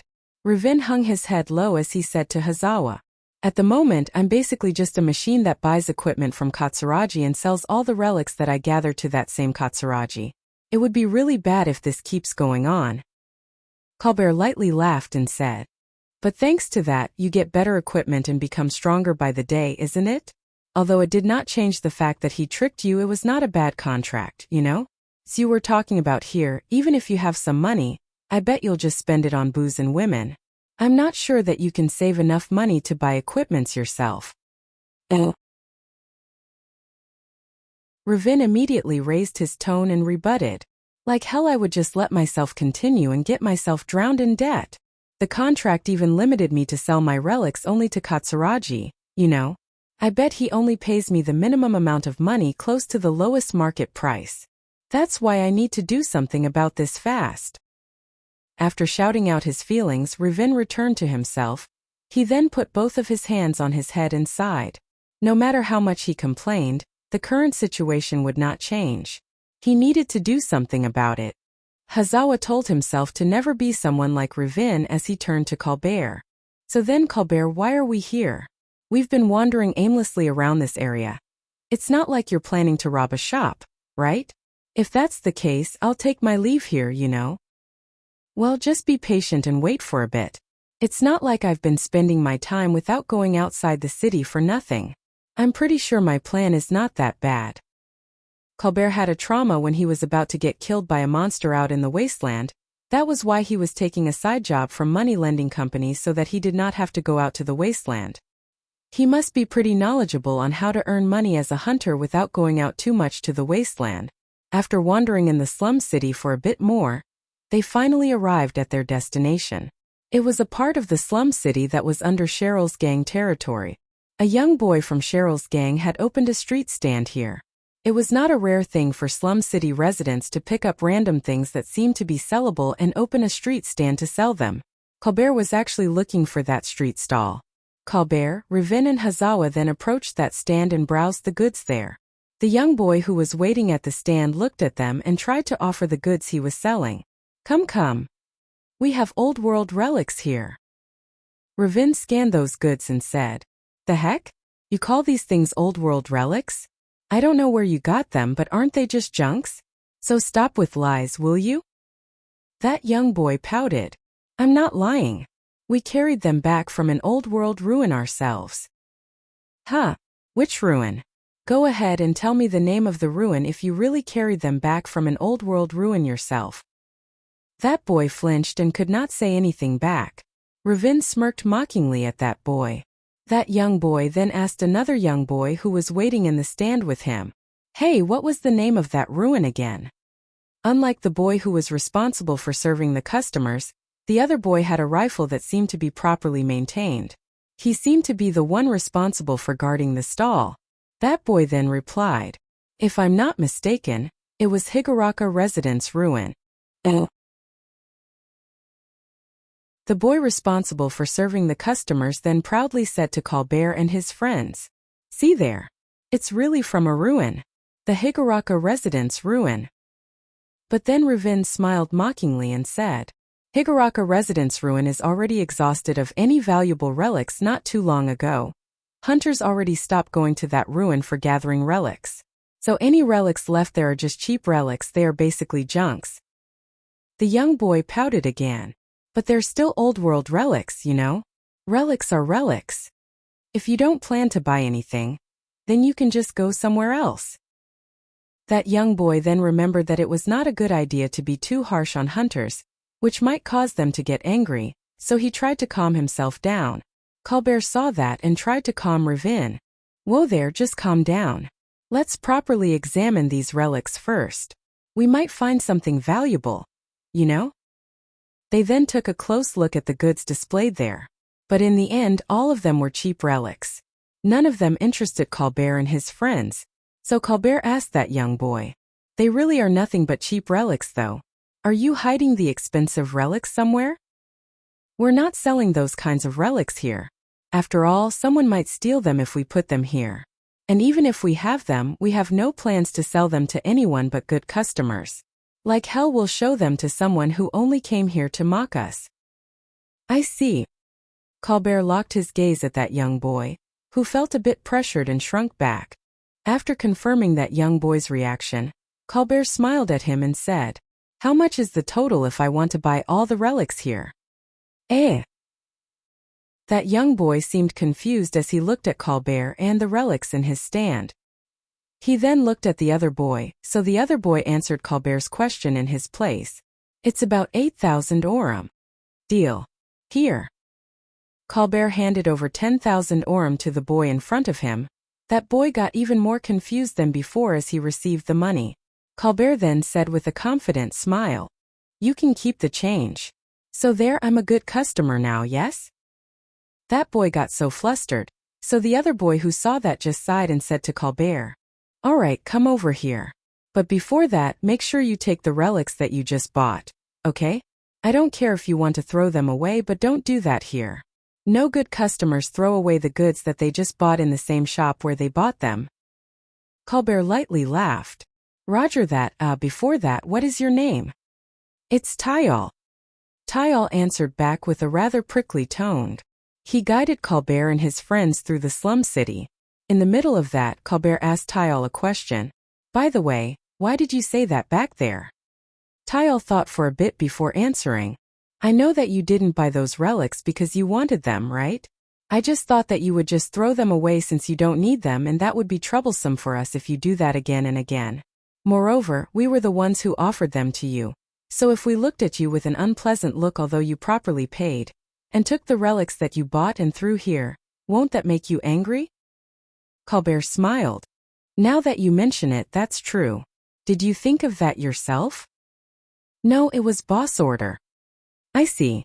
But if you just ignore that order and keep the relics that we throw away for yourself, you might get some money out of it, right? I'm sure that's not a small amount of money to you, right?" Tayal's face turned stern. "I don't want to disobey boss order and get myself kicked out from the gang. So stop spouting nonsense." "Oh, sorry about that." While walking behind Tayal, Colbert then thought, "It seems that the boss has a good grip on the gang. His position in the gang is rather strong." Colbert smiled daringly. He was able to confirm the situation in Tayal's gang. They walked past through Slum City's alleys and stopped near the back door of a relatively big building. Tayal knocked on the back door of that building and called someone from the inside to open the door since he brought customers with him. After Tayal went in first, he then invited Colbert and his friends to get in too. Colbert immediately went into that building, but Hazawa and Ravin looked at each other and were hesitating from going in. The old world ruins were of course dangerous places, but the inside of an unknown building smacked in the middle of the slum city was also a dangerous place in a different meaning. Inside, they might have to fight other people instead of monsters. Monsters were indeed dangerous, but humans were dangerous enough on their own. Colbert, who went inside first, called Ravin and Hazawa. "What are you waiting for? Come in. I've paid the entrance fees, so don't get cold feet here." Leaving Hazawa aside, Ravin, "What are you planning to do with your debt if you just return back without doing anything here?" Ravin, who was reminded of his debt, made his resolve and went inside that building too. Hazawa then followed behind him. Tayal guided Colbert and his friends into that building. When they arrived in a relatively big hall, they could see tables and shelves covered in white sheets, and relics were displayed on them. There were small papers near those relics with prices written on them. The walls of that room were also covered with white sheets as well as the ceilings. The room was basically covered in white. Cheryl was standing in the middle of that room. She was wearing the dress that she received from Akira and got refitted later. Although it greatly reduced its value as an old world relic, that dress was refitted especially for Cheryl, and it boosted Cheryl's beauty a few folds. Even some who did not know much about fashion could easily recognize that it was an expensive dress, and Cheryl looked perfect in it, which was rare for anyone in the slum city. No one would question it if Cheryl introduced herself as someone from the inner wall. Ravin and Hazawa were so surprised when they saw that young girl who was exuding a sense of high class. Cheryl then stepped forward gracefully and welcomed them. "Welcome. And thank you for visiting us." Colbert and his friends were charmed by Cheryl's smile, which increased her beauty even more. Although Colbert did not notice, Cheryl was not alone. Akira was there too. He was hiding behind the white sheet that was hanging down from the ceiling. Cheryl was the one who asked Akira to watch as a guard. Akira was keeping his eyes on Cheryl, who was welcoming the customers, and Colbert and his friends who were charmed by her. Although Colbert was still able to more or less maintain his calmness, that was not the case for Hazawa and Ravin. As Cheryl proceeded to interact with them, Ravin and Hazawa became more and more attracted to her. Akira was a bit scared by that as he kept on observing the situation. Akira remembered what happened back then in Higuraka Residence Ruin and asked Alpha a question. If I'm not mistaken, something similar also happened back in Higuraka Residence Ruin, right? Indeed. It was a hunter by the name of Deal. Right. He somehow got attracted to Cheryl and started blurting out information without realizing it, and he did not stop until Cheryl stopped him first. She's making full use of her ability to steer the conversation and give other kinds of signals with her expressions and body language. The way she speaks and the way she behaves are all calculated. I believe that she's also checking how her conversing partner reacts to her and adapts to that. Cheryl is a beautiful girl and she is wearing a dress that elevates her image even more. Although she's doing this because it's her business, I'm sure it's not like she has any bad intentions. She's definitely slowly but surely drawing people in. After listening to that explanation, Akira then asked further, "By the way, just to be safe, does she do that to me too? Am I already charmed by Cheryl or something?" From the outside, Akira's action might be interpreted as such. He voluntarily became a supporter of Cheryl's gang, and he paid a lot of money for her dress. So Akira doubted if he was already charmed by Cheryl, and always tried to keep her mood without even noticing it. Alpha just smiled and replied, "Don't worry. It's true that you've done a lot for Cheryl, but most of the time it's out of your whim or because of your own interest. Or at least to me, it's not like you're trying hard to make Cheryl happy or anything like that." To be more precise, it was the opposite. Cheryl was the one trying hard to keep Akira in a good mood. The difference in Cheryl and Akira's social skills, as well as Akira's chronic antisocial tendency, caused Cheryl's advances to mostly end in vain. Akira sounded relieved as he said, "I see." But then Alpha suddenly smiled bewitchingly. "By the way, just to let you know, I'm also doing my best to entice you here too. You know? That's why, if you want me to do anything, just tell me anytime, okay? I can freely change my attire and body, if image only is enough for you. I can basically entertain you as much as you want." "Sure, thanks." Akira looked away from Alpha's gaze as if he was trying to hide his embarrassment. Colbert and his friends were browsing the relics displayed in that room. Unlike the relics displayed in the street stall, the relics in that white room were indeed expensive relics. Colbert looked at the price written in the price tag and thought, according to his experience, they were priced a little bit higher than the usual market price. Colbert then mumbled loudly as if he was letting Cheryl hear it. "They're not that bad, but the price is just a bit too high." Cheryl's smile did not waver at all as she replied, "As I explained before, they're just the initial price. I'm completely open for any bargain. Although, please direct all the bargain you want to make only to me." "I see, so you're one of those people who write the price that you personally want to sell, huh? Well, but it's okay, I have nothing to complain for now." The relics displayed there were actually relics that Cheryl received from another place. They were entrusted to her. The selling method was close to an auction. If the customer did not want to buy the relic with the written price, then he or she could just offer his or her own price. And if the supplier accepted that, then the deal would be made, and if it was not accepted, then the relics would still be left with their original price. So the customers could only either wait until the price was lowered or give up buying that particular relic. In reality, Cheryl was just acting as if she had a lot of suppliers when her real suppliers were actually just Akira and Katsuragi. Both of them just left their relics to Cheryl and let her do whatever she wanted to do to sell them. The relics were basically composed of the relics that Akira did not sell to Katsuragi, and some relics that she borrowed from Katsuragi to improve the look of the place. The price written on their price tags were basically the same price that Katsuragi would put if he sold them in his shop. Although some of the relics were borrowed from Katsuragi, Katsuragi himself would still get some profit if someone bought them at the written price. While for Akira, he did not want to get involved in deciding the price at all. The better the price that Cheryl could get, the more money she would receive and the more money she could repay to Akira. Thus, Cheryl was trying her best to increase the prices of the relics that she was selling. The reason why Cheryl was doing an auction-like sale was simply because she did not know the market price of the relics. Although she did some research visiting some places, she was still a complete beginner in deciding the price. So she thought that if she made it like an auction, the price would eventually gravitate to the right price. Colbert then asked Cheryl as if he was trying to investigate something. But still, as I thought, they're more expensive than the usual market price. Won't it be like no one would buy them at this price? Cheryl replied casually with her usual smile. That might as well be true. The suppliers might have no wish to sell them in the first place. They might have left it in this place as a temporary warehouse since the people who left them in our care can't exactly keep them or sell them in a legitimate exchange center. For example, those people with a huge debt who are closely monitored by their lenders and are in the middle of looking for another place to sell their relics. So if the relics are sold at that price, it would be a good thing for them, and if the relics don't sell at all, then it would be fine for them too, and if someone actually tries to bargain with the price, it might give them good data to bring up for their negotiation with the normal exchange centers. Cheryl locked her gaze at Colbert while smiling and tried to probe for his reaction. Colbert felt like Cheryl was peering directly into his inner heart, but he was able to somehow maintain his calm. Cheryl was still smiling as she continued.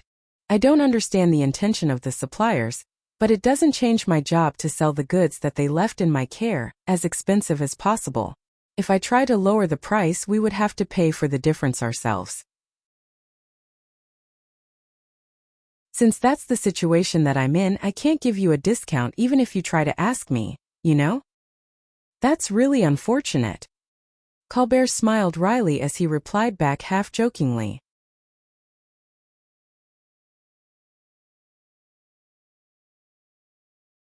Rebuild World Chapter 137, Reselling Relics. Ravin and Hazawa were looking in Colbert's direction. Their gazes indicated that they had something they wanted to say. Colbert noticed that, so he asked Cheryl to give him some space for a bit. Would it be okay if you leave us for a bit? There are a lot of things that we need to talk about, you see, like the budget and stuff. Of course. Please do call me if you need anything. Cheryl excused herself and left them alone. Hazawa and Ravin then came to Colbert. Ravin had a rather conflicted face as he said, "Say your plan, it is basically buying and reselling relics? Are you planning to buy relics here and sell them somewhere else at a better price?" Well, to put it simply, yes. You've been working as a hunter for a long time, so I'm sure, unlike those amateurs, you can discern which relics are valuable relics, right? Ravin seemed worried as he said, "Even if you say so, it's not like I have the money, you know? And I don't know where to resell them either. In the first place, I'm contracted to sell all the relics that I have to Katsuragi.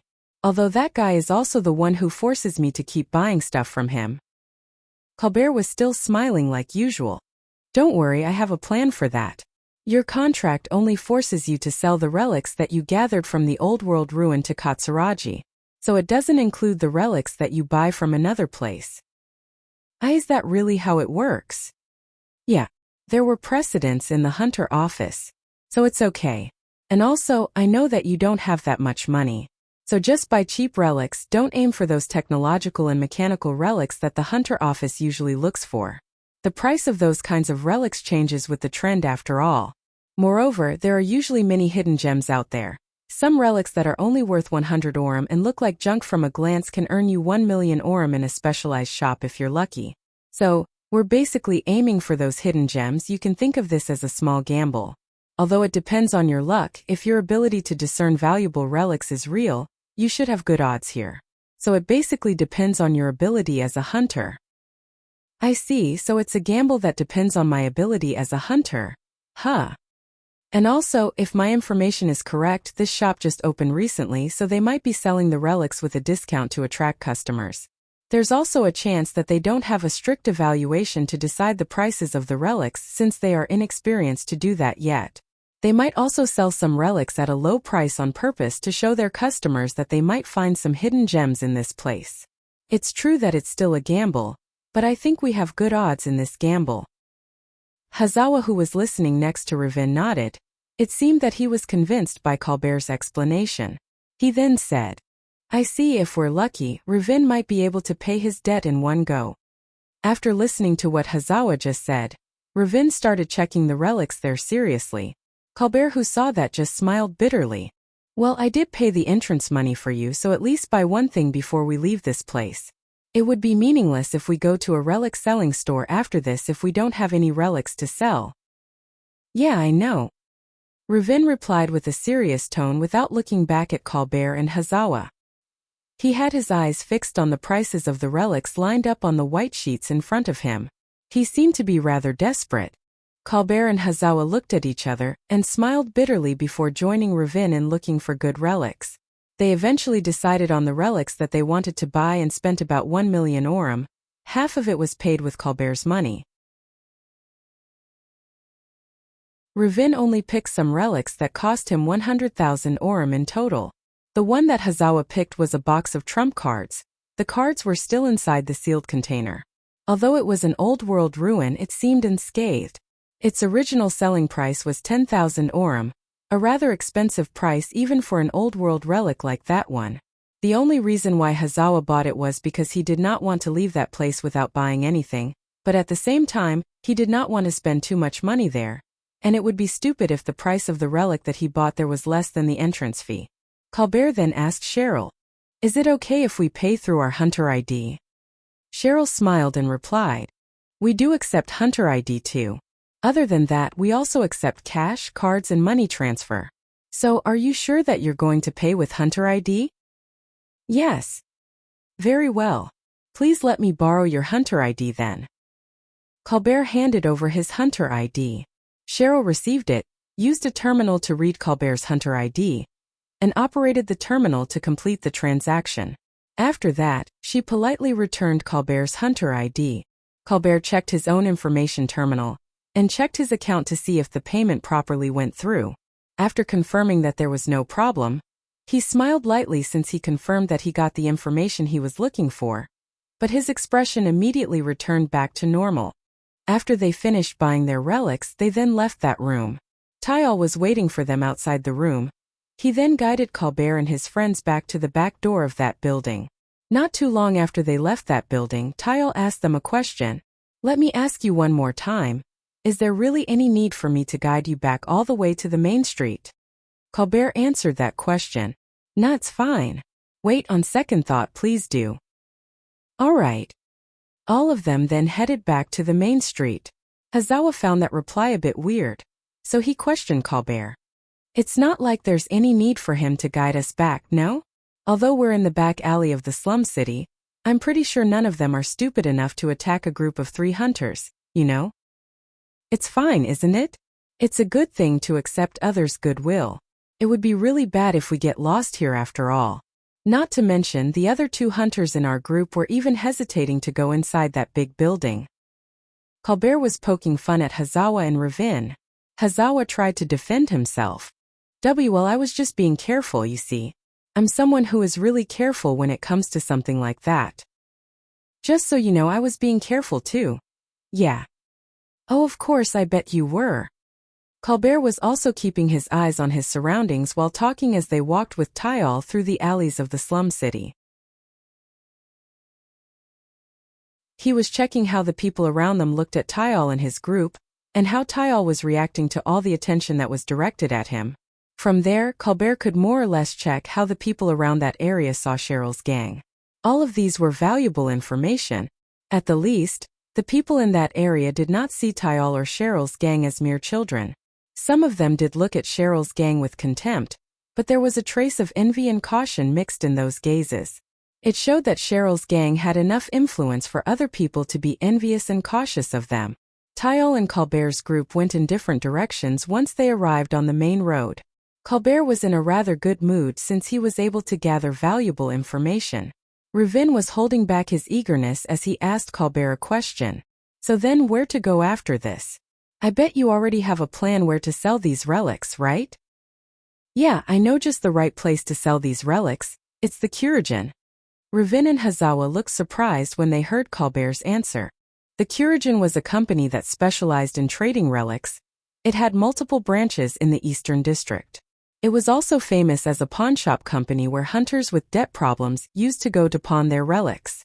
Their ability in appraising all kinds of relics was top-notch, and they had good reviews from people and companies who were looking for a certain type of relics. The exchange centers owned by the Hunter Office basically existed to help the corporate government of the Eastern District to gather and analyze old-world technology. Thus it had the tendency to prioritize more for relics with technological value. As such, when the hunters brought relics with artistic value to those exchange centers, in the end, the people who would appraise those relics were amateurs, not someone who was knowledgeable in that subject. So, even if someone brought an old-world handkerchief with old-world design and made of a nanomaterial that the current era still could not replicate, the value of that relic would be decided by the quality of its material. The artistic value of it normally did not bring any extra value at all.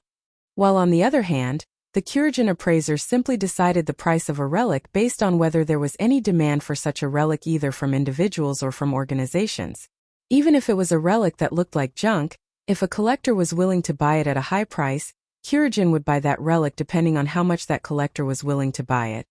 Hazawa still sounded a bit surprised as he said to Colbert, "Kyorijin, huh? Well, I do hear that Kyorijin's appraisers are real experts. But I also heard that their service is pretty expensive. Even if we take our relics there, we might end up in red if we consider the price of their service, you know?" There were many hunters who brought junks to Kyorijin hoping that they could get lucky. Thus it would not be much of a business if Kyorijin did not charge them anything at all. So to prevent that from happening, Kyorijin set an expensive price for their service. The hunters could be considered to be lucky if the price of their relics were exactly the same as the price of the appraisal. After all, sometimes they even had to pay money to Kyorijin after handing over their relics. Colbert smiled confidently and said, "Don't worry, I have a plan for that too. In the worst-case scenario, it will stop at 0 and won't go to minus. So let's go." Colbert then just dragged Ravin and Hazawa, who were still dumbfounded, to head to Kyorijin.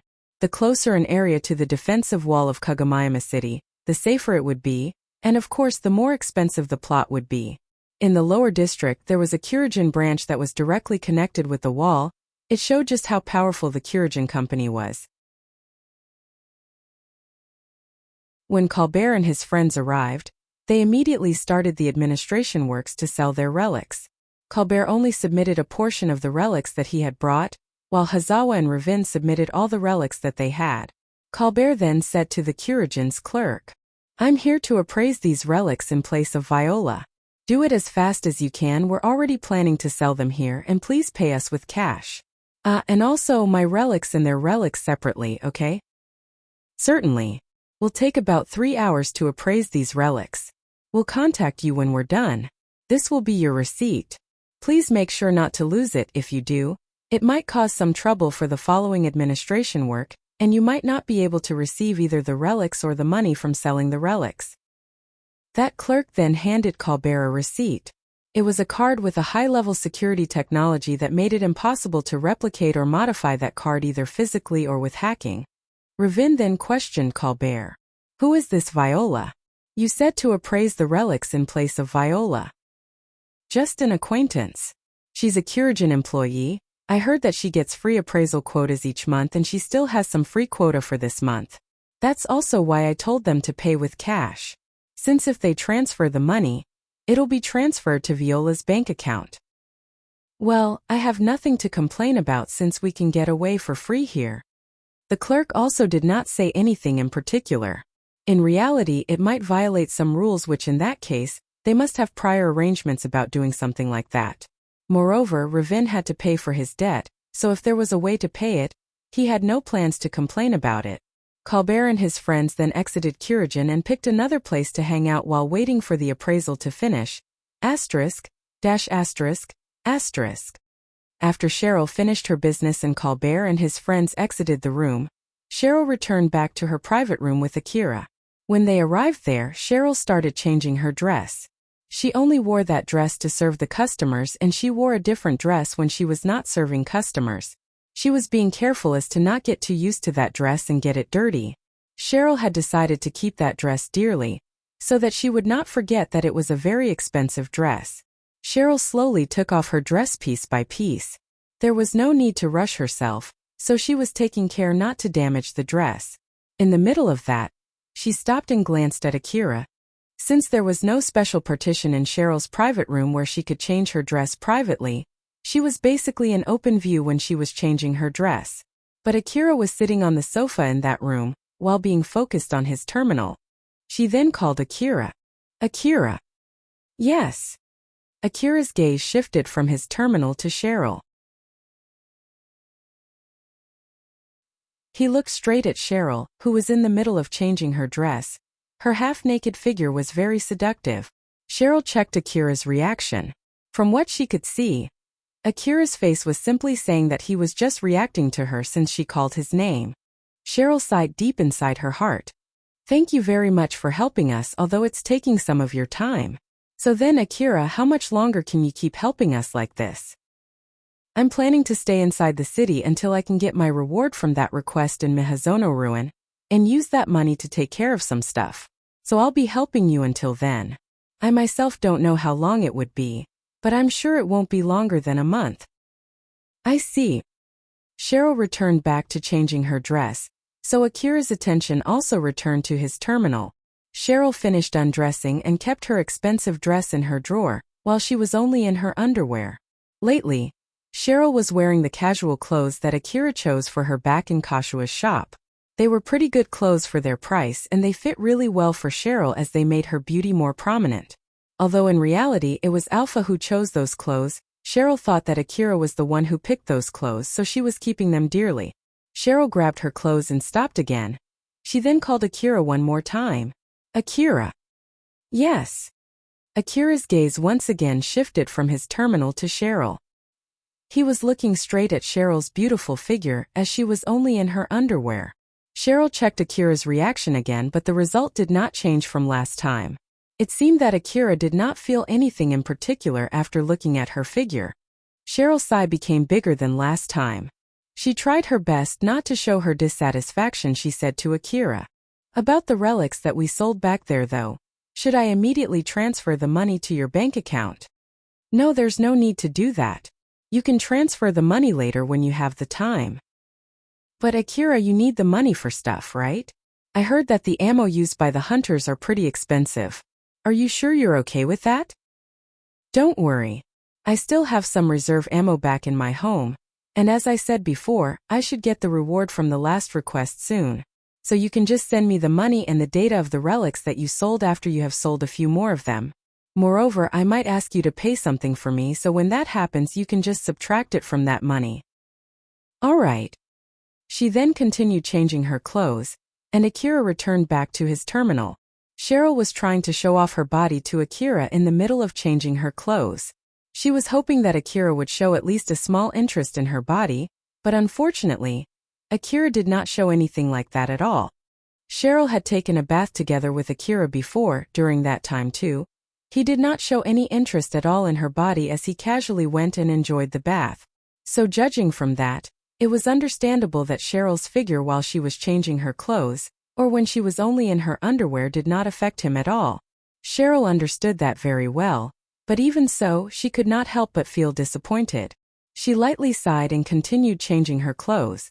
"I wonder if I'm actually not as attractive as I think I am. Judging from how others in the gang treat me, I should be quite attractive though. Is it because I'm just beautiful compared to the other girls from the slum city? But Akira has been living in the slum city only until recently, so I guess it's because he has a strange taste of beauty then? Not to mention the hunters from just now also seem to be reacting positively too. I really don't understand." On the outside, Cheryl's position was Akira's lover, and that position allowed her to maintain a lot of things such as the safety of her gang, her position as the boss of the gang, her connection to Shirjima and Katsuragi.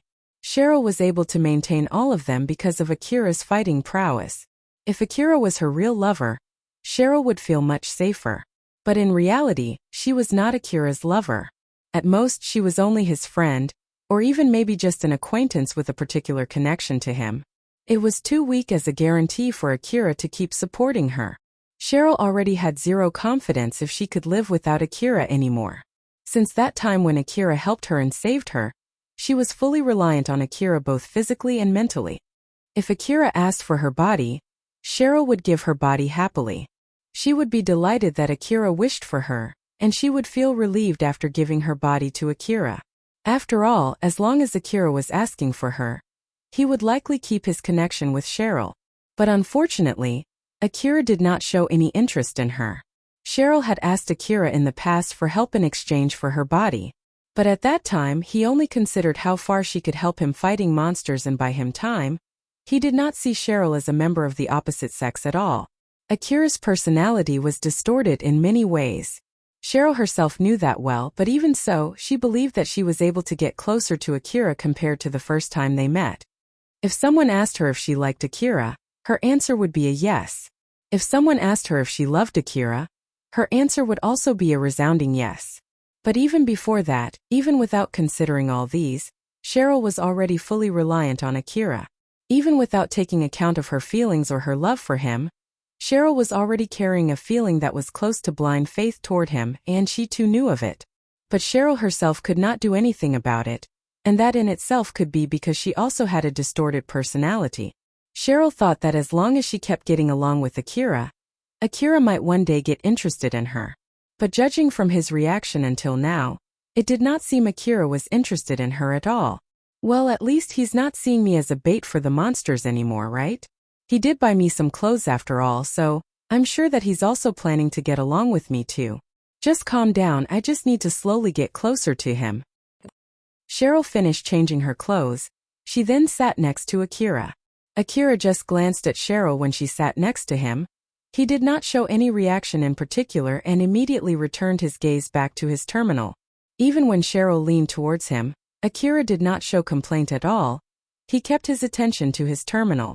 As Cheryl leaned towards Akira, she glanced at him and thought, even if I sit next to him, Akira does not show any signs of rejection at all. I'll just keep close to Akira until he feels that it's normal to have me around. Well, I guess I'll be too much of a bother if I sit on his lap and hug him. It seems that I wasn't as calm as I thought I was, huh? Cheryl remembered what she did in the past and smiled happily like the little girl she was. Asterisk. Asterisk. Asterisk. Colbert and his friends returned back to Kurajin to receive the money after Kurajin finished appraising their relics. The clerk gave a report on the result of the appraisal of the relics that they brought there. Since the relics were processed separately, I'll give the report separately too. Let's start with the relics that Colbert-sama brought here. Colbert-sama, unfortunately, the relics that you brought here are not in demand in this branch. The appraisal fee would be free. So what do you want to do with the relics? You might take them back or let us take care of them. I see, you can go ahead and dispose them. Certainly. We'll dispose of them at our discretion. Next is Ravin-sama. Ravin looked at that clerk with hopeful eyes when that clerk called his name. That clerk was already used to having hunters looking at him with that kind of gazes, so he was not bothered much by it as he continued. The result from the appraisal, subtracting the fee for the same, is 10,000 orum. That clerk placed a tray with 10,000 orum in front of Ravin. Seeing that, Ravin disappointedly looked down. Colbert smiled bitterly and tried to cheer him up. Don't worry about it, you're just not lucky this time. Ravin did not say anything as he took the money on that tray. The clerk withdrew the tray and continued. Then lastly, Hazawa-sama. After hearing about Ravin's result, Hazawa did not put much hope on the result. But he was flabbergasted when he heard what that clerk said after that. The result from the appraisal, subtracting the fee for the appraisal, it's 1,500,000 orum. Colbert, Ravin, and Hazawa froze up as the clerk placed a tray in front of them.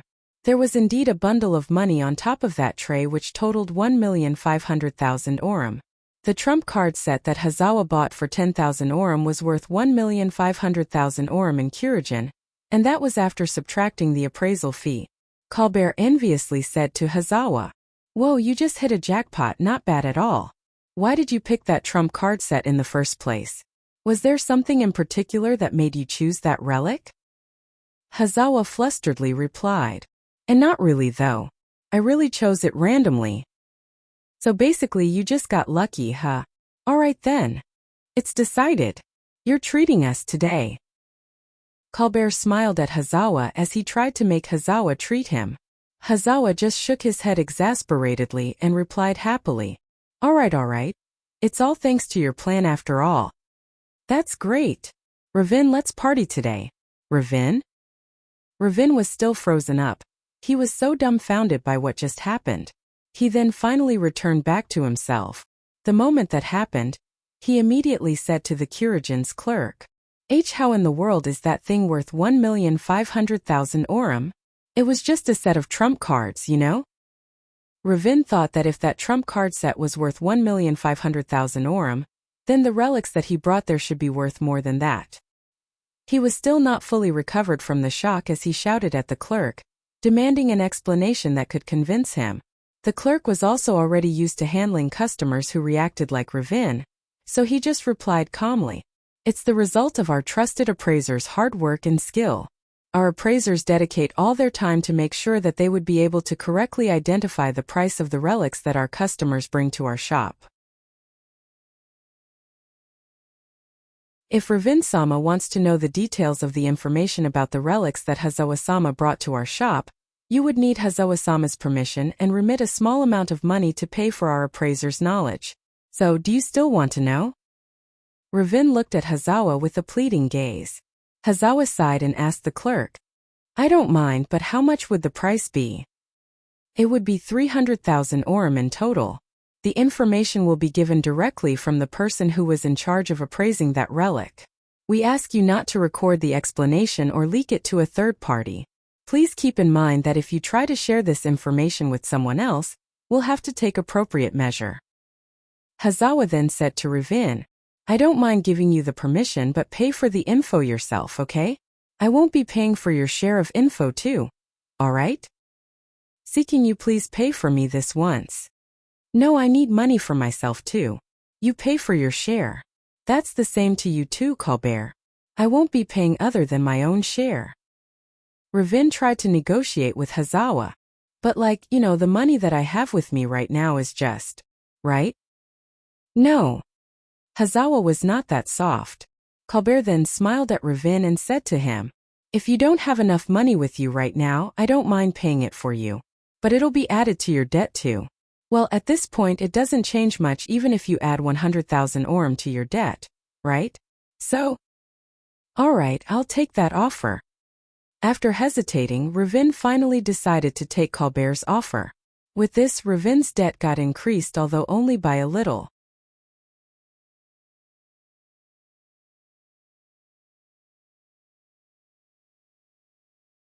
Rebuild World Chapter 138 The Basis of the Appraisal. Colbert, Ravin, and Hazawa were guided to another room.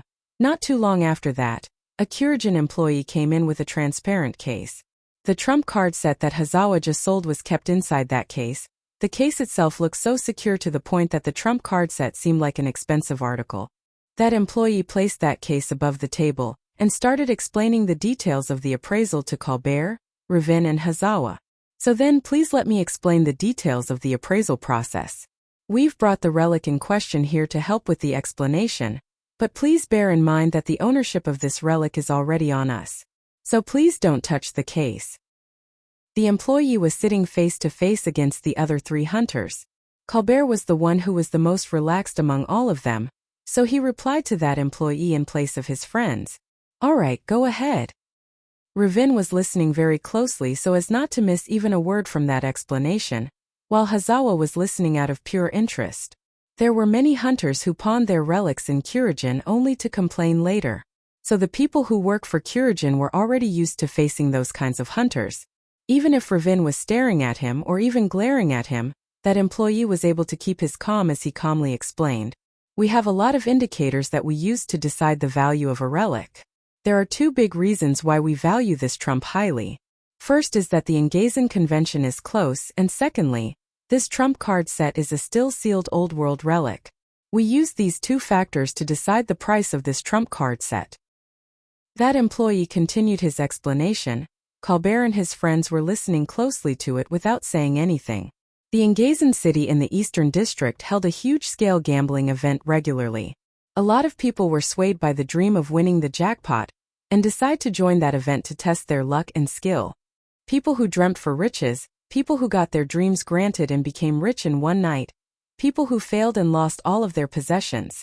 Engazan was a city filled with dreams, even if some of them were nightmares. Colbert suddenly asked a question to that employee. So basically they'll use this trump card set for that gambling event, huh? That's also the reason why you need a still-sealed set of trump cards, right? But I still don't see how it's valued at 1,500,000 orum. Isn't that just too high no matter how you think about it? That employee nodded and said, that's indeed true if it's only used for gambling with the corporation-issued currencies. But in Engazan gambling event, there are even important individuals and organizations partaking. In the past, some of them even made 100 million chrome as bet, and the big companies even put their relics as bets too. It was common for big companies to fight over old-world relics. But fighting over it using force would warrant them to spend more money on the war than what they could get from the relics they were fighting over, while on the other hand, it was not like they could give up just because of that either. So in that situation, in order to reach a conclusion that both sides could accept, they often fought over the ownership of the relics through gambling. But the bigger the bets, the bigger the organization or the people who are partaking in the game, the harder it is to guarantee the fairness of the game. For example, when 5 big companies try to win over the ownership of a certain relic through a game of poker, there is no company in the world that can provide us with the trump card to use in that game. After all, those Goliaths are the companies that hold power in the Eastern District.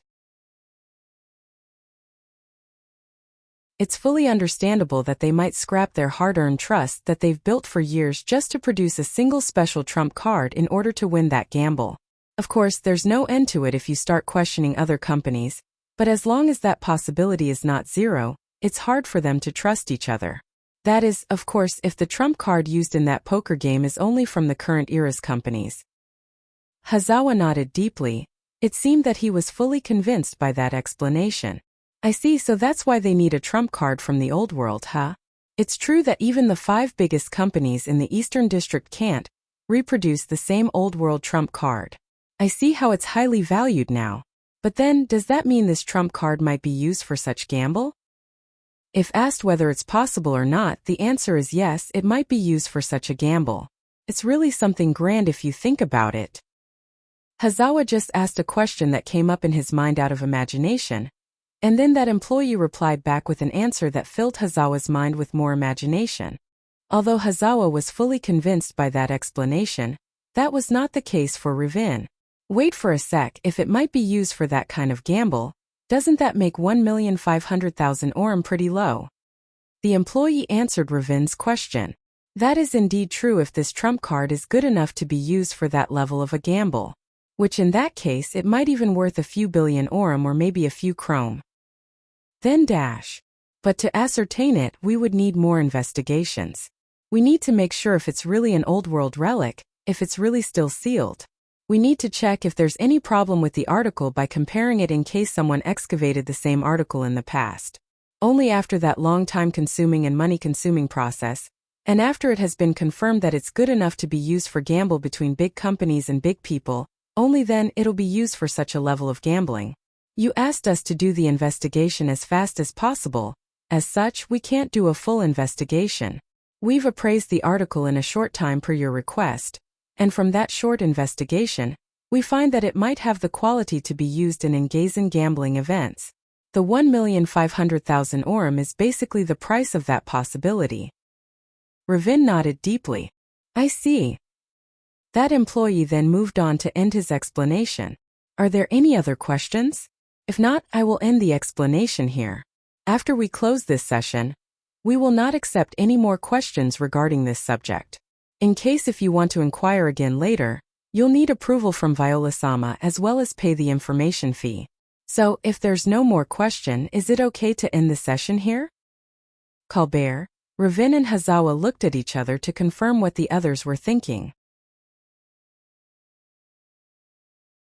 Since it seemed that none of them had any more questions, the employee thought that it should be okay to end the session, so he then lightly bowed and said, "Very well then, let me finish my explanation here. Thank you very much for using our service." Colbert, Ravin and Hazawa left that building. Colbert then said to Hazawa and Ravin, "All right then, let's hit the pub."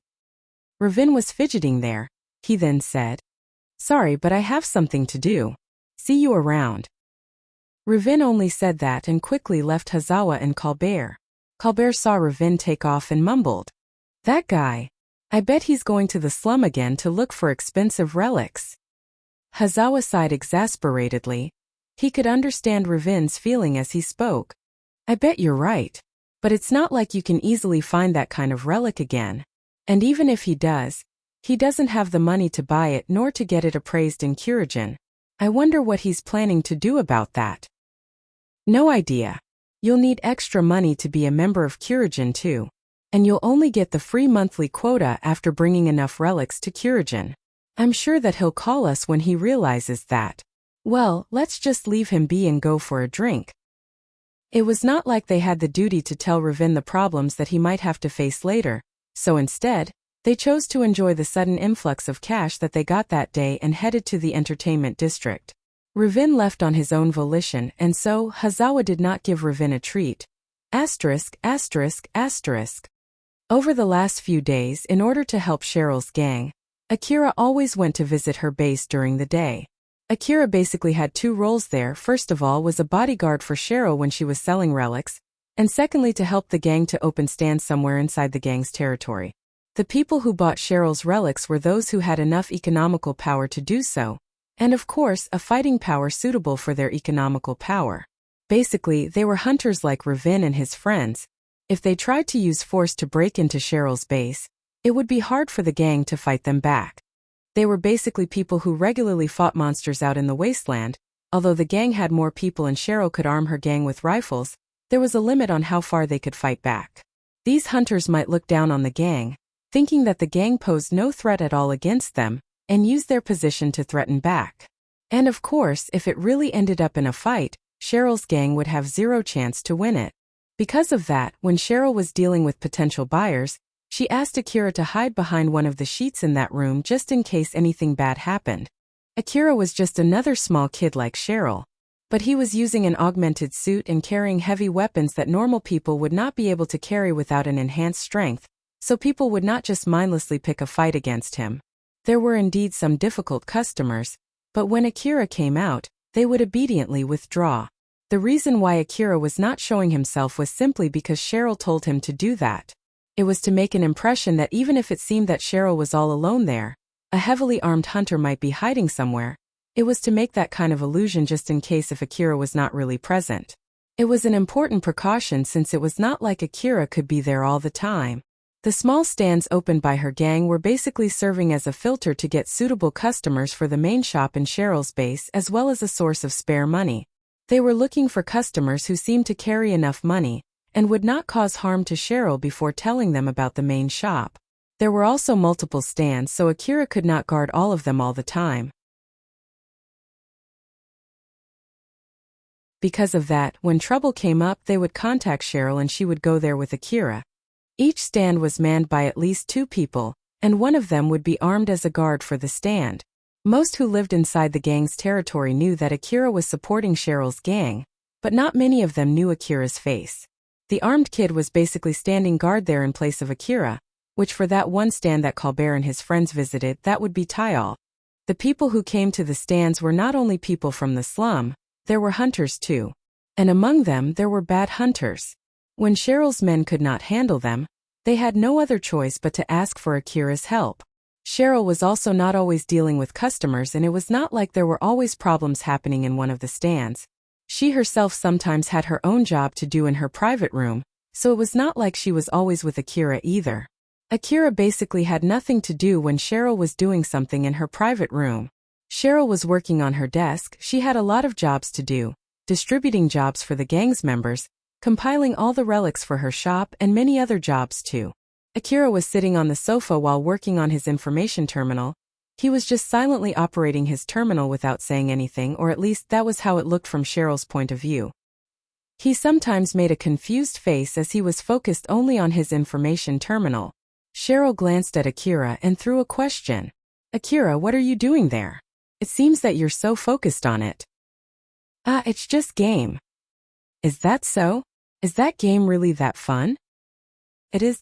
Well, at least I think it's an interesting game.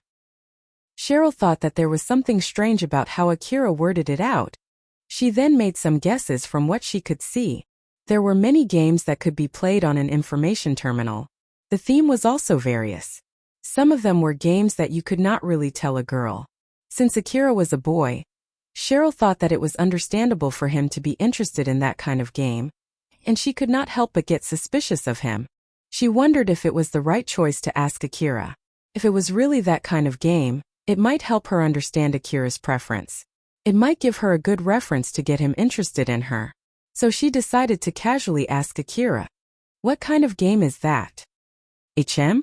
It's a relic hunting game. You basically control a hunter character to safely carry old-world relics back home." I see. After hearing Akira's answer, Cheryl realized how wrong her guess was, which made her blush and fidget around. She tried to smile to hide her embarrassment. Someone suddenly knocked on the door. Cheryl's face returned back to normal, and then she raised her voice a little to hide what just happened there. "Come in." Ario opened the door. "Sorry, there's a problem in one of the stands. So if Akira-san can come with me for a bit." If something happened, they did not have any other choice but to ask for Akira's help. Cheryl herself knew that very well. But it would be bad if they asked for Akira's help for every little thing. As the boss of the gang, Cheryl wanted to make sure that her men did not have the wrong impression of Akira. Cheryl then said to Ario, "Can you not do something about it? You and some of your men have rifles with you, right?" "That would be impossible. Just because we have some weapons, that don't mean that we're as strong as Akira-san. It's not like we call for Akira-san for every little thing. It's exactly because we can't handle the situation ourselves that we ask for Akira-san's help." Judging from the way Ario reacted, Cheryl knew that he was not lying. Cheryl thought that she needed to keep Akira's impression as someone who was reliable, but his help was not cheap. After all, in reality, her gang did not pay anything to Akira. They were just simply taking advantage of his kindness. It would not be a problem if her gang members felt thankful and indebted to Akira's help when they realized it. But in reality, some of her gang members would look down on him instead. In the end, the gang did not pay anything to Akira. So since Akira's help was something that they could get any time without paying anything, it would affect their impression of Akira sooner or later, even if they only asked for Akira's help for trivial things. After all, humans could get used to anything, both for the better and for the worse. Although it was something in the past, Cheryl thought that it was a good thing when Sebla tried to kill Akira. Sebla was one of her gang members in Higuraka Residence Ruin. He looked down on Akira and betrayed the gang. He then went against Akira and Akira killed him without showing any hesitation. What happened back there served as a good example to remind the rest of her gang members. It should be able to hold back Cheryl's men from looking down at Akira, or getting too used to Akira's kindness. But that effect would not last forever. So for the sake of Akira, of herself, and for her gang, Cheryl had to keep Akira's image in the gang. Cheryl then said to Akira and Ario, "It can't be helped then. Akira, I'm sorry to bother you again, but can you help me?" "Sure." Akira put his information terminal on the table and picked up his equipment. He picked up his rifles that he left on the corner of the room. His AAH assault rifle, A2D assault rifle, CWH anti-material rifle, DVTS minigun, and A4WM automatic grenade launcher. With all of those rifles on him, he really stuck out like a sore thumb within the slum city. Akira did not have the imposing aura of a strong person. That was why giving that impression through his equipment was quicker and safer. Even before Akira had the idea to scare his opponent with his equipment, he already killed 4 thugs and 2 former hunters. If they were still alive now, they would have told anyone that it was a bad idea to cause a ruckus in Cheryl's gang's territory. In order to send Akira off, Cheryl stood up and walked towards him. There she glanced at Akira's information terminal that he left on the table. After Akira finished his preparation, he noticed Cheryl was looking at his information terminal. He then remembered that Cheryl asked him about what kind of game he was playing, so he casually said to Cheryl, "If you're interested, you can go ahead and try it." Yes, thank you." Cheryl actually was not that interested in the game, but since Akira said so, she replied with gratitude. After Akira left the room, Cheryl returned back to her desk. From there, she could see Akira's information terminal lying on the table.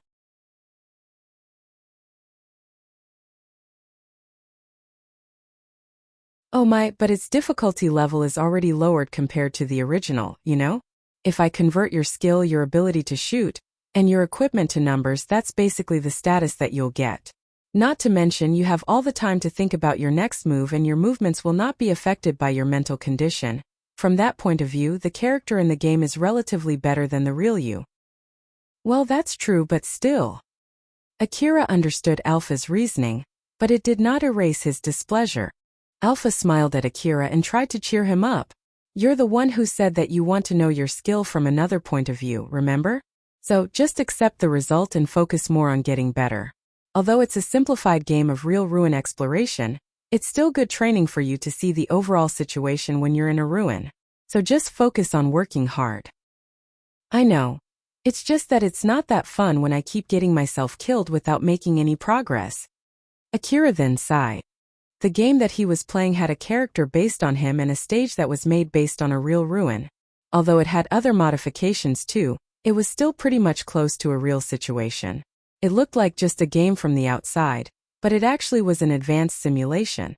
The character inside the game was based on him and he was the one controlling it, so it was more or less Akira himself. The biggest difference between that character and the real Akira was that the real Akira had Alpha's support. The Akira in the simulation was exploring the dangerous ruin, with the current Akira's real ability.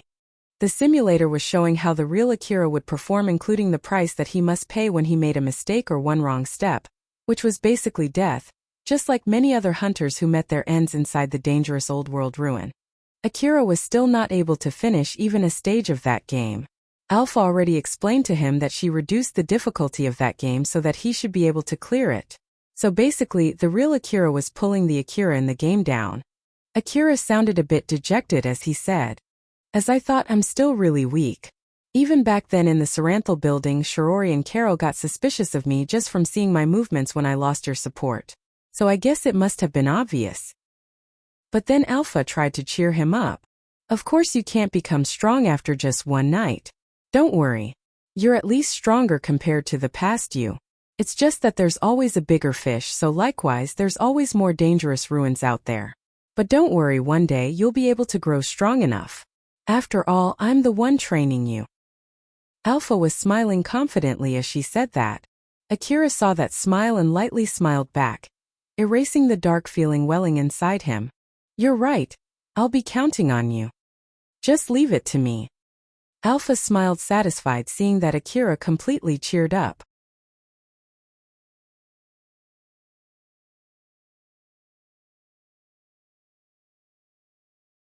Rebuild World Chapter 139, The New Guy and His Doubt. Akira arrived at the stall where there was a problem. Over there, Ravin was quarreling with a young boy. And that young boy was trying to get Ravin to leave. "As I said, I can't take you to the main shop. So just give up, will you? It's not like I can do anything about it no matter how much you ask me. It's the decision from the boss." Ravin raised his voice as he said to that boy, "I told you that I've gone there once before. I'm someone who has permission to go there. So just take me there." "No means no. It would be really bad for me if I go against the boss' wish. Can you at least understand that for me?" That young boy was given the duty to filter customers to be brought to the secret shop by Cheryl. But the current hunter in front of him now was someone that he should not bring back to the base no matter how you look at it. His desperation, temperament and behavior were obviously telling that boy not to bring that hunter to the secret shop.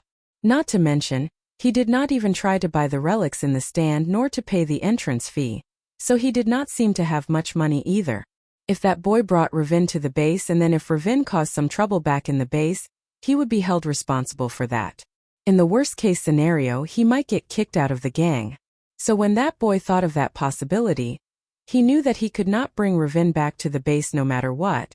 But on the other hand, Ravin would not back down. If he got violent there, he could beat the crap out of that young boy. That boy panicked. He knew that he was stuck between two hard places, the intimidation of the hunter in front of him and the order from his boss. Akira seemed to have remembered seeing that hunter somewhere as he mumbled, "What the heck is he doing?" When that young boy noticed Akira, his face immediately turned teary. He was so happy to the point that he was about to cry. He then waved at Akira. "Over here. Please help me." Ravin immediately noticed Akira and inadvertently said, "Gay? Why are you here?"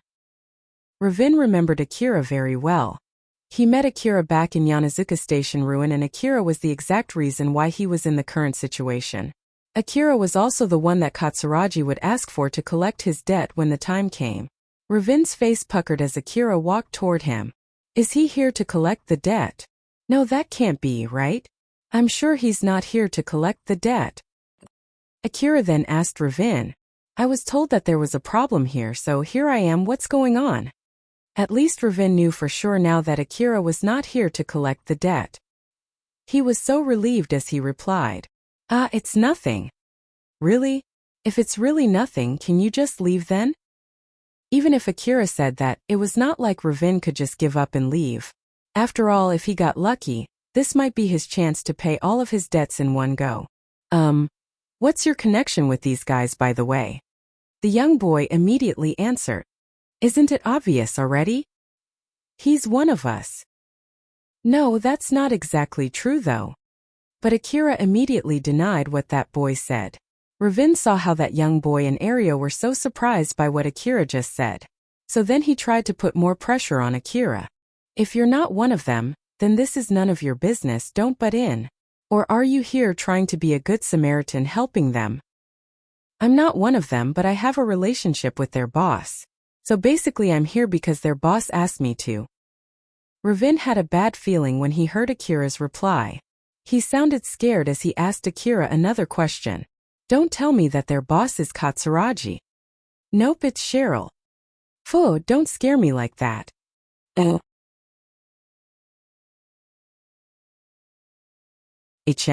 Does Katsuragi have something to do with this? I heard that Cheryl used Katsuragi's connection to open the bank account for the shop. Or what was it again? Akira was trying to remember what Cheryl had said to him. While he was doing that, Ravin's face turned paler and paler. Akira suddenly seemed to remember something and said to Ravin, since you're asking me if their boss is Katsuragi, that means this problem has something to do with Katsuragi, right? Can you give me a sec? I'll check with Katsuragi. Ravin flusteredly tried to stop Akira. No. Stop. I get it. I'll leave. So don't do anything, okay? Just don't. I'm leaving. All right. This problem here ends here, okay? Bye. After Ravin desperately pleaded Akira to stop, he immediately ran away. Akira saw that Ravin had left and tilted his head as he mumbled. What the heck was that? There was no one there who could answer Akira's question. After Ravin distanced himself away from Akira, he let out a big sigh. That was dangerous. If Katsuragi found out, this would definitely cause some problems later. It's a good thing that now I know Katsuragi might have something to do with that stand. Now that I can't get close to that place, what should I do? Ravin started to have a headache. In order to prevent his debt from growing any bigger, he could not just give up here. It was just a trump card in the end, so I should be able to find a similar thing in another stand or shop, right? After all, that Cheryl was selling that trump card without knowing its true value. If I try to look around, I'm sure I'll find something similar somewhere.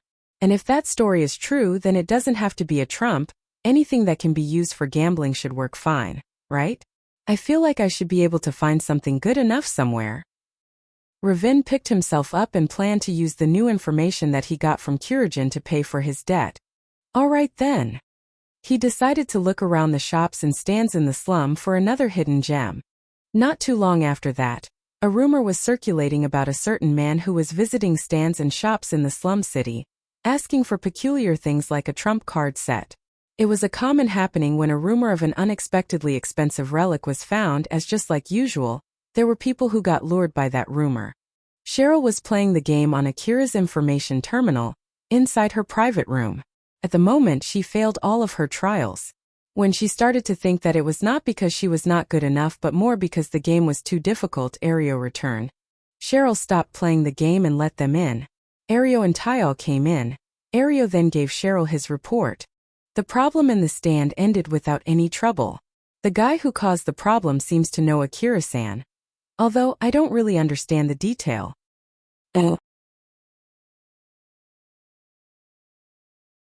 Cheryl, who just heard that it seemed there was trouble with Akira's acquaintance, looked at Ario with a serious expression and asked, I see, so it was Akira's acquaintance, huh? Are you sure that there's no problem at all? Yeah. Although he knows Akira-san, it doesn't seem like they are friends. I'm pretty sure it was solved just fine. For some reason, he just left after talking to Akira-san for a bit. Well, that's fine then. It did not seem like Ario was lying at all, so Cheryl could feel safe at least for now. She actually wanted to ask Akira directly just to be safe, but she immediately noticed that Akira was not present. Where's Akira? Akira-san just went back home after that. That's why we closed the stand too. We can't do anything if something were to happen without Akira-san around after all. I see, so. Did Akira really return back home? He left his information terminal here though. Did he forget about it? No, he did remember. He said that it's okay since he has other information terminals. I see, well then. Thanks for the report, you can go ahead and take a rest. Cheryl smiled and thanked Ario and Tyal. Tyal blushed and got flustered for a bit, but his face immediately regained its seriousness as he asked, Boss, there's something that I want to ask, is it okay? What is it? What is your relation with Akira? What do you mean by that? We're lovers. Didn't we tell you that too when you joined the gang? Cheryl answered back casually as if to say that it was weird for Tyal to ask something so obvious. Seeing that, Tyal hesitated from saying what he was about to say next. But his curiosity and a glimmer of hope inside him pushed him to speak up. Is that really true? Cheryl's mood suddenly worsened the moment she heard Tyal's question. Cheryl's smile for her friend from the same gang who had gone through thick and thin together with her completely vanished from her face. In exchange, her smile turned dark and ominous. It was obvious that she was looking at Tyal with hostility. She then asked with a cold and low voice, What do you mean by that question? Tyal was taken aback by her sudden change that he could not immediately reply back, but that only caused Cheryl's mood to get even worse. During that silence, Cheryl stared at Tyal with a gaze that the normal Cheryl would never give. She then gave a short order to Ario that was devoid of wish to resolve it peacefully. Ario, your rifle. It was a short and incomplete order, but Ario understood perfectly what Cheryl was talking about. She was telling him to aim his rifle at Tyal. But even for Ario, he hesitated to do something like that to one of his friends who belonged to the same gang. Although it was true that Tyal's question could be interpreted as picking a fight against Cheryl, he thought that it would be an overkill to aim his rifle at Tyal just because of that reason. So Ario panicked and tried to think of a way to defuse the situation. Seeing that Ario did not immediately do what he was told to, Cheryl's glare shifted from Tyal to Ario. Ario got a goosebump from that, so he flusteredly tried to say something since he had a feeling that the situation would only get worse if he kept his mouth shut. Cheryl, just calm down, okay? It's not like Tyal was suspicious if you're really Akira-san's lover or anything like that. Isn't that right, Tyal? Try to word your question better next time as not to cause misunderstanding. Okay? See, Cheryl misunderstood because of that. So what exactly are you trying to ask here, Tyal? Ario desperately tried to cover for Tyal, who was still paralyzed from the pressure from Cheryl. At the same time, he was hopelessly trying to signal Tyal to agree with him even if it was not true. After all, if he did not do that, it might be his end. Thanks to that, Tyal somehow was able to return back to himself and caught what Ario was trying to say there. Tyal then started speaking slowly and carefully as if not to hit any red flags. Why yeah, that's right, it's a misunderstanding. It's not like I was suspecting that you and Akira are not low. I mean, I thought that not only as lovers, I was wondering if you have some kind of special relationship with Akira, like maybe something from the past. I swear that was all I actually wanted to ask. Cheryl still had a bad mood as she inquired Tyal with a suspecting tone. It did not sound like that to me though. Tyal carefully checked Cheryl's reaction as he replied in a panic. I am really sorry for asking something that caused a misunderstanding like that. But Akira seems to be a very strong hunter, right? I heard from the other people in the stands that the person Akira dealt with when that problem happened in one of the stands was not a former hunter, but a proper hunter, someone who is still working as a hunter even now. So, I just thought for someone as strong as Akira who can deal with someone like that so easily, I wonder why he would associate with us. I just thought that maybe he has some other reason other than because he's your love, on top of the fact that he's your lover. It's not like I'm suspecting that it wasn't true, I swear. Tyal and Ario held their breaths, waiting for Cheryl's reaction. Cheryl did not say anything while still glaring at Ario and Tyal.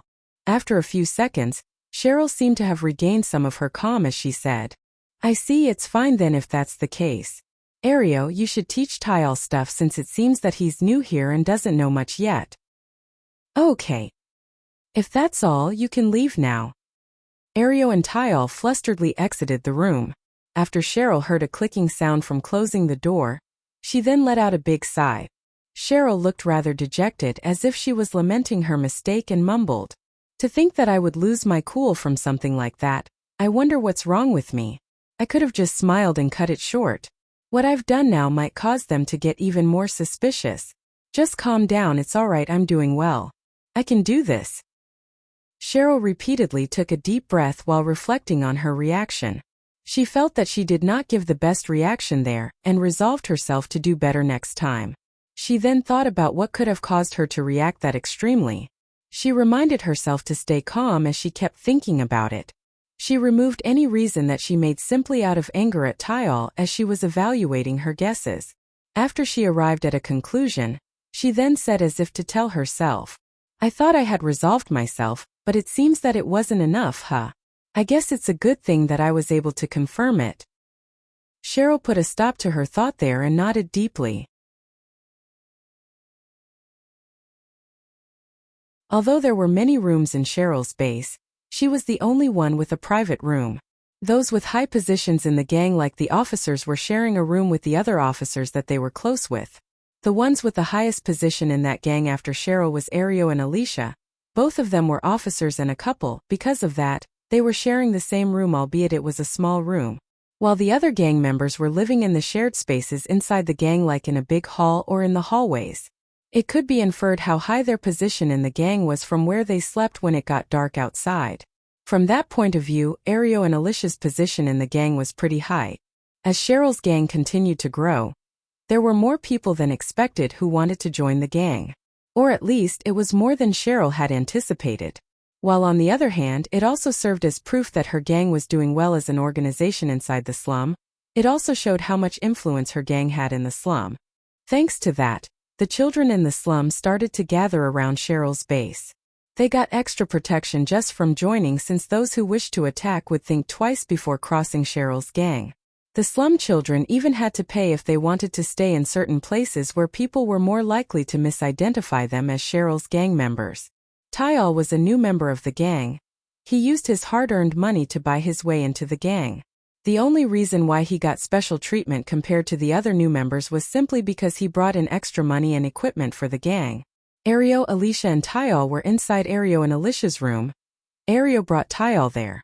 Although Alicia was not exactly happy when she saw Ario bringing someone else into their room, she seemed to be okay with it after a short explanation from Ario.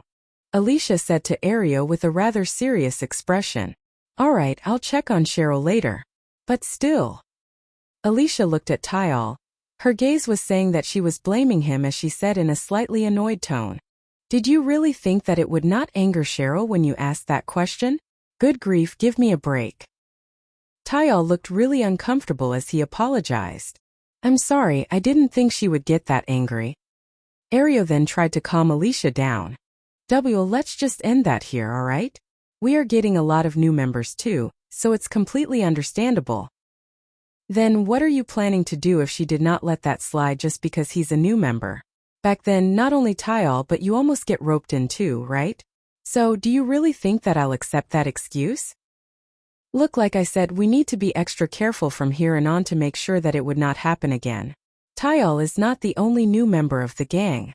I'll warn the people under me, so you should do the same too, Alicia. I don't want you to get involved in something like that because of another new member who doesn't know about it. I want to be together with you, so please make sure to do that. You're right, I'll do that. Seeing how Ario was worrying about her safety, Alicia finally calmed down. Ario then said to Tyal, "So then, if there's still anything you want to ask us, this will be your chance. Both Alicia and I know Cheryl for quite some time now, so I'm sure we can give you answers to your questions about her. You can go ahead and ask us questions that might trigger Cheryl. It's far better if you ask them to us rather than getting Cheryl angry later." So Tyal asked Ario a question with a serious face. "I see. In that case, I want to know if Cheryl is really the boss of this gang." Whoa, right from the bat. Huh. Ario placed both of his hands on his head. Alicia looked at Tyal with a mix of amazement and resignation. Although Tyal was surprised by their reaction, he still wanted to know the answer. "Even if you say so, I think there are many other people here including me who are wondering about the same exact question, you know? I know that people have told me the boss in this gang is Cheryl. But just like me, there are other members who still have some questions about it. Like, how did she get to be the boss of the gang? Or if the boss seat is just a decoration or that you can only sit there if you have enough power. Is she just using Akira? Or is it the other way around?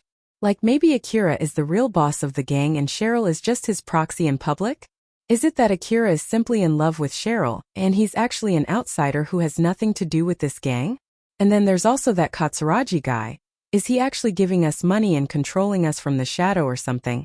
There are a lot of questions I want to ask and I'm not sure who I can trust." Ario and Alicia's faces twitched, but their faces were also saying that it was understandable. It was not easy to gather information about that kind of thing. After all, the only one who knew the answer to those questions in that gang was Cheryl. Other people could only make guesses. Tyal confirmed how Alicia and Ario reacted to that. He then asked another sensitive question. In the first place, that story about Akira going out with Cheryl, it'll have a different impact if they are in love with each other or it is actually a one-sided love. It seems that Akira bought an expensive dress for the boss, but we don't know for sure if he actually spent a lot of his money to get the boss happy or that expensive dress might actually not cost that much for Akira. Then there's the fact that Akira rarely comes to the base. I know that being a hunter is a busy job. But is it okay to always leave your lover that much? And even if they're lovers, that doesn't mean that Akira would do anything for her, right? So how far can we ask from him before it's too much? Ario and Alicia looked at each other. They could understand why Tyal would ask something like that. But at the same time, it was a taboo to ask that question in the gang. Questioning Cheryl's relation with Akira was equal to treason after all. So even if those questions were fully reasonable, it was not like Ario and Alicia could do anything about it. They could only trust what Cheryl told them, even if it was not the real truth. Ario then said to Tyal with a serious face, "I can understand why you would ask those questions, but the answer to those questions are simple and easy. Don't ask. That's the answer. I'll tell you later the reason why that's the answer. So basically, it doesn't matter if that answer is enough for you or not. If you want to keep staying in this gang, you'll have to accept that answer. Okay?" "Okay." Tyal was overwhelmed by the pressure and barely managed to reply back. Alicia looked rather dejected as she said to Ario, "So basically we need to explain this to the other new members too." "Huh? It can't be helped. We're the ones who know the most about it, and it's not like we can ask Cheryl to do that for us too." Alicia smiled and jokingly said, "If only you're as strong as Akira-san. We might be able to find a good solution to this problem though." Ario frowned. "Don't be stupid. Being a hunter going out to the wasteland, exploring old-world ruins, fighting monsters, and returning back alive with old-world relics like Akira-san. That's just impossible for me. I'll definitely die halfway. Even back then I was only saved because I got lucky and Akira-san found me. Otherwise, I would have died eaten by that monster." "I know, sorry, I don't want you to die either. So please don't do anything dangerous, alright? I know that you get yourself better equipment, but make sure that it won't go to your head, okay? I know. Ario and Alicia stared at each other. Tyal, who was left outside the sleeping net, looked at them awkwardly. Alicia and Ario quickly noticed Tyal's gaze. They flusteredly started to explain what they meant back there. Ario and Alicia did not notice that Tyal had those questions not because he was interested in the strong hunter supporting the gang. Tyal actually wanted to know Cheryl's relations with Akira. He wanted to know if they were really lovers. He wanted to know if there was a crack between them where he could slip in. He thought in secret that Cheryl actually was not in love with Akira. After all, it did not matter who led the gang. It was more of who was strong enough to support the gang. If he could get strong enough to rival Akira, then Cheryl might abandon Akira and try to get closer to him instead. Tyal actually liked Cheryl. It was love at the first sight.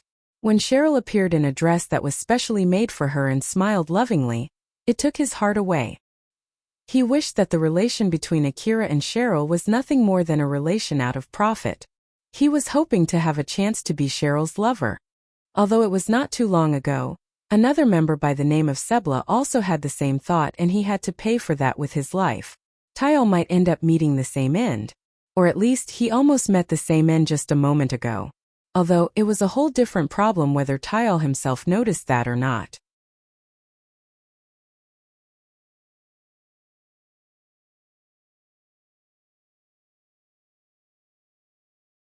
Rebuild World Chapter 140 Suitable Reward. Akira was waiting for Carol in the lower district of Kagomayama City. Right after the reward from the request in Mihazono Ruin was transferred to Akira's bank account, he called Carol. It was about how to divide the reward.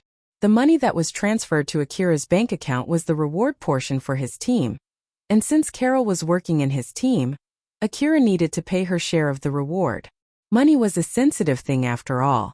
In order to avoid having to fight Carol, Akira had to properly discuss with her and pay her. Akira actually wanted to finish the discussion on how to divide the reward through the call, but Carol wished to meet directly with him. So they decided on a time and place to meet. Akira was waiting for Carol in the shopping district near the wall. Most of the areas in the lower district were relatively safe, so people who lived there were mostly peaceful people who could not fight. Of course, there were some guards patrolling the area too, but in order not to arouse any unnecessary ruckus and to give a more peaceful feeling, they were dispatched in civilian attires. Other than those guards, the rest of the people there were peaceful people. But because of that, Akira gathered a lot of attention there. He was donning an augmented suit and carrying AH and A2D assault rifles. He was basically a hunter who could jump into a fight any second. If he was carrying DVTS minigun and A4WM automatic grenade launchers too, the guards would definitely escort him out of the area. Alpha smiled and said, "You're really sticking out, aren't you?" "It's not my fault, it's Carol's fault for asking me to meet her in this place." Although Akira was gathering a lot of attention, it was only on a level when someone came to a place with an attire not suitable for the location. It was not like the people around him were looking at him scared since he was an armed hunter. It was simply because they knew that the guards in that area would be able to deal with that level of a hunter with no problem at all in case if anything happened. They knew that Akira would face real trouble if he started making trouble in that area. Alpha looked at the people around Akira and compared them to him. "I don't really mind it, but if you don't like sticking out, maybe you should think more carefully about your outlook. It might be a good idea to buy some casual clothes that you won't use when you have hunter work. It's not like I'm planning to go somewhere that needs me to look sleek. And it's not like I want something like that either. I really don't need it. It's true that I'm sticking out here, but I just need to not let it bother me that much. Not to mention, good clothes are expensive, right? So there's no need to go out of my way to buy them." Well, that's true. Shirori and Kane are also always using their maid outfits. If you really are not bothered by it, there's no need to try to match the people around you. Akira looked rather annoyed and said, "Do I really look similar to Kane and Shirori right now? If you're talking about wearing an outlook that doesn't match the place, then yes. I guess I'll think about buying some casual clothes then." Alpha smiled as she saw Akira's resolve waver. Carol appeared a bit sooner than the appointment time.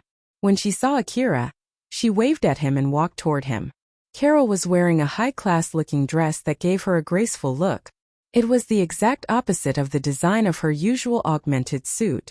It properly hid most of her skin while still letting her beautiful figure be perceivable from the outside. People who were familiar with fashion could easily recognize that she was wearing an expensive dress. Akira was a bit surprised seeing how Carol was wearing a dress that was the exact opposite of how she dressed when she was out in the old world ruin. After all, he did not expect Carol to wear a dress like that at all. While at the same time, Carol was also surprised when she saw Akira's attire. Although she was smiling, there was a trace of displeasure in her smile. She sighed a bit and said, "I really didn't expect you to come in that attire when you're about to have lunch with a girl. You know?" Akira decided to just shelve his thoughts for now and casually replied, "I'm a hunter, who is here as a hunter, and we're about to talk about hunter stuff. So I don't think I'm doing anything weird here." Carol watched Akira's reaction closely. It did not seem like he was trying to hide his embarrassment. "Ah, right, if I'm not mistaken, you're still in the middle of learning how to properly escort a girl, right? It seems that you still have a lot to learn." "Did I really say that?" "You did. I remember it very well even though it was just a silly talk. Now then, shall we go?" Carol was actually planning to take Akira to a high-class restaurant not too far from where they met up. But it was not a suitable place to eat when you were using an augmented suit. Although it was not like the restaurant would not accept them, it did not change the fact that Akira would look strange there. As Carol thought so, she also thought that she was glad she did not put in an early reservation. She smiled bitterly while hiding that smile from Akira. They entered another restaurant together, sat on a table for four facing each other, and scanned the menu for what to order. Carol looked at Akira, who was looking at the menu with a serious face, and thought that it was cute. She then thought about how to start the discussion there, or more like how to use this chance to get Akira fixated on her.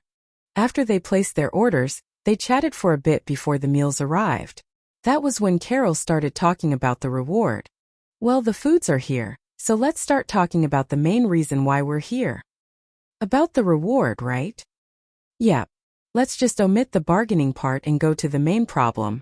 Akira, how much are you planning to pay me?" Carol smiled confidently and waited for Akira's reply. Akira seemed troubled. He instead asked Carol a question. "How much do you think I should pay you?" Carol replied confidently with her smile. "Oh my, you do know that I omitted the bargaining part for your sake, right? Or is it that you prefer it the other way? I don't mind accepting your challenge, but just so you know, I'm not an easy opponent."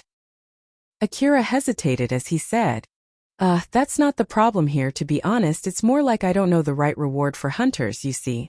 That's why I'm asking you. You're familiar with this kind of thing, right?" Even for Akira, he knew that it was a bad thing to reveal that he was bad with negotiation.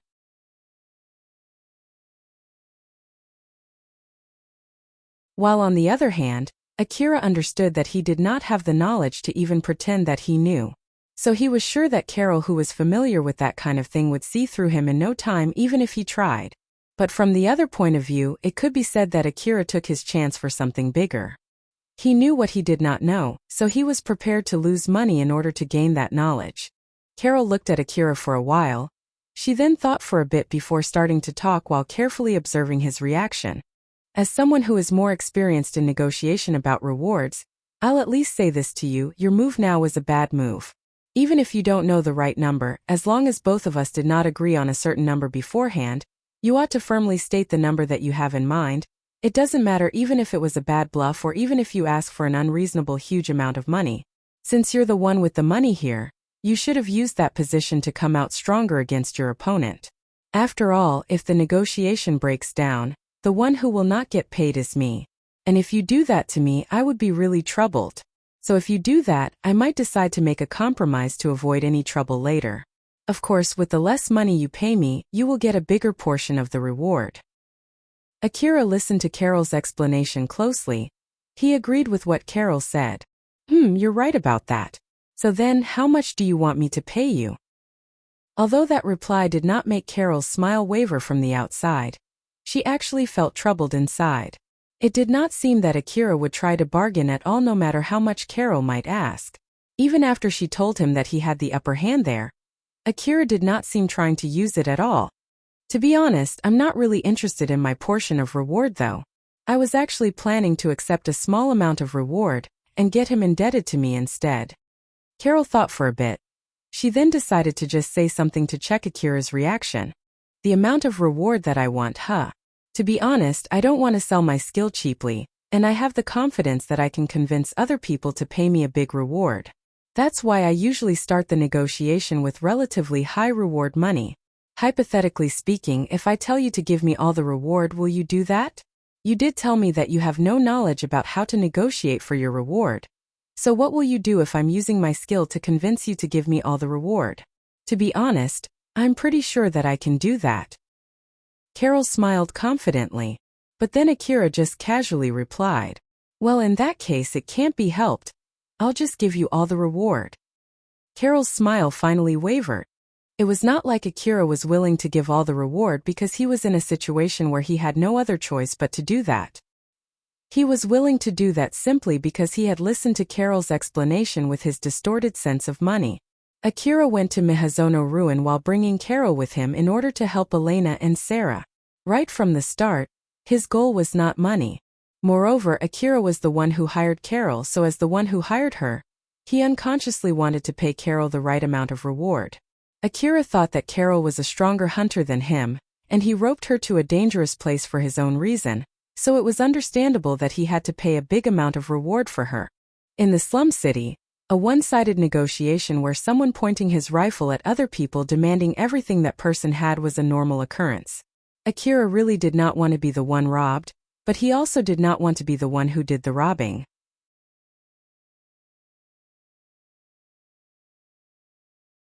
Back then, when he was the one on the other side, he wanted to at least be given a chance to negotiate, so he just wanted to remind himself that he was no longer in that situation any longer and there was no need for him to join the other side.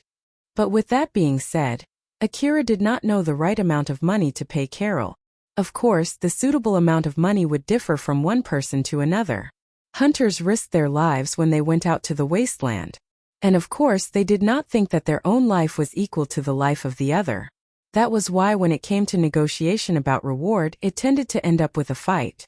It was not rare for hunters to fight and kill each other right after they finished a job together. Akira himself understood that very well. That was why he decided to ask someone who was knowledgeable about that thing. Which in this case, that would be Carol. Carol realized that she had stopped smiling, but she immediately returned her face back to a smile. She was pretending as if it did not surprise her at all while checking on Akira. It did not seem that Akira said that because he had some kind of ulterior motive. He was only being honest. He got me good there. I was actually planning to start with a high price and then lowering it bit by bit during the negotiation while making sure that he would feel indebted to me. And then I should be able to use that to get closer to him, but in this case, if I ask for a big portion and he accepts it, he might use that as an excuse to cut his ties with me. This is not easy. One thing that Carol got wrong there was that Akira would not just give all the reward without fighting back if she really asked for all the reward. What he meant back then was that he was willing to give all the reward if she could give him a good reason to do so. To be more precise, Akira was planning to fight back until the end. And if Carol was able to convince him after that, if she could make him agree that it was a suitable reward for her, then he would properly pay her that much. After all, that was the right thing to do if he agreed with that. And to add one more detail to that, Akira actually underestimated his words because Alpha did not say anything. Alpha was always so noisy reminding Akira of anything. That was why he was sure Alpha would say something if he did something bad. But the reason why Alpha did not say anything was because in case if Akira lost a lot of money there, she would use that as an excuse to encourage him to stop associating with other people. So after a lot of considerations, Alpha decided to just keep silent there. After a lot of thinking, Carol decided to take the safe route. She at least needed to make sure that she did not leave any bad impression on Akira. To be honest, I don't want to do this, but I guess I'll have to imitate what Elena and Sarah would do in this situation. Carol had decided on her plan and restarted the negotiation. It seems that you've worked with Elena and Sarah multiple times before, right?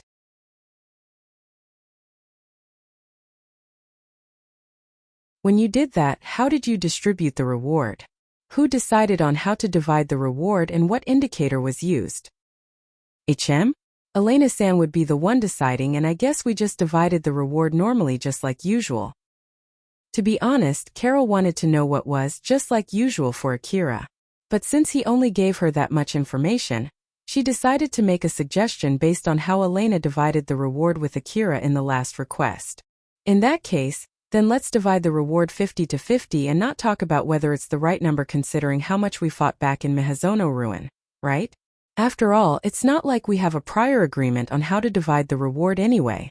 This way we can divide the reward without causing more trouble, or leaving any side displeased. When it comes to a suitable amount of reward, nothing is better than the amount of reward that both parties agree to.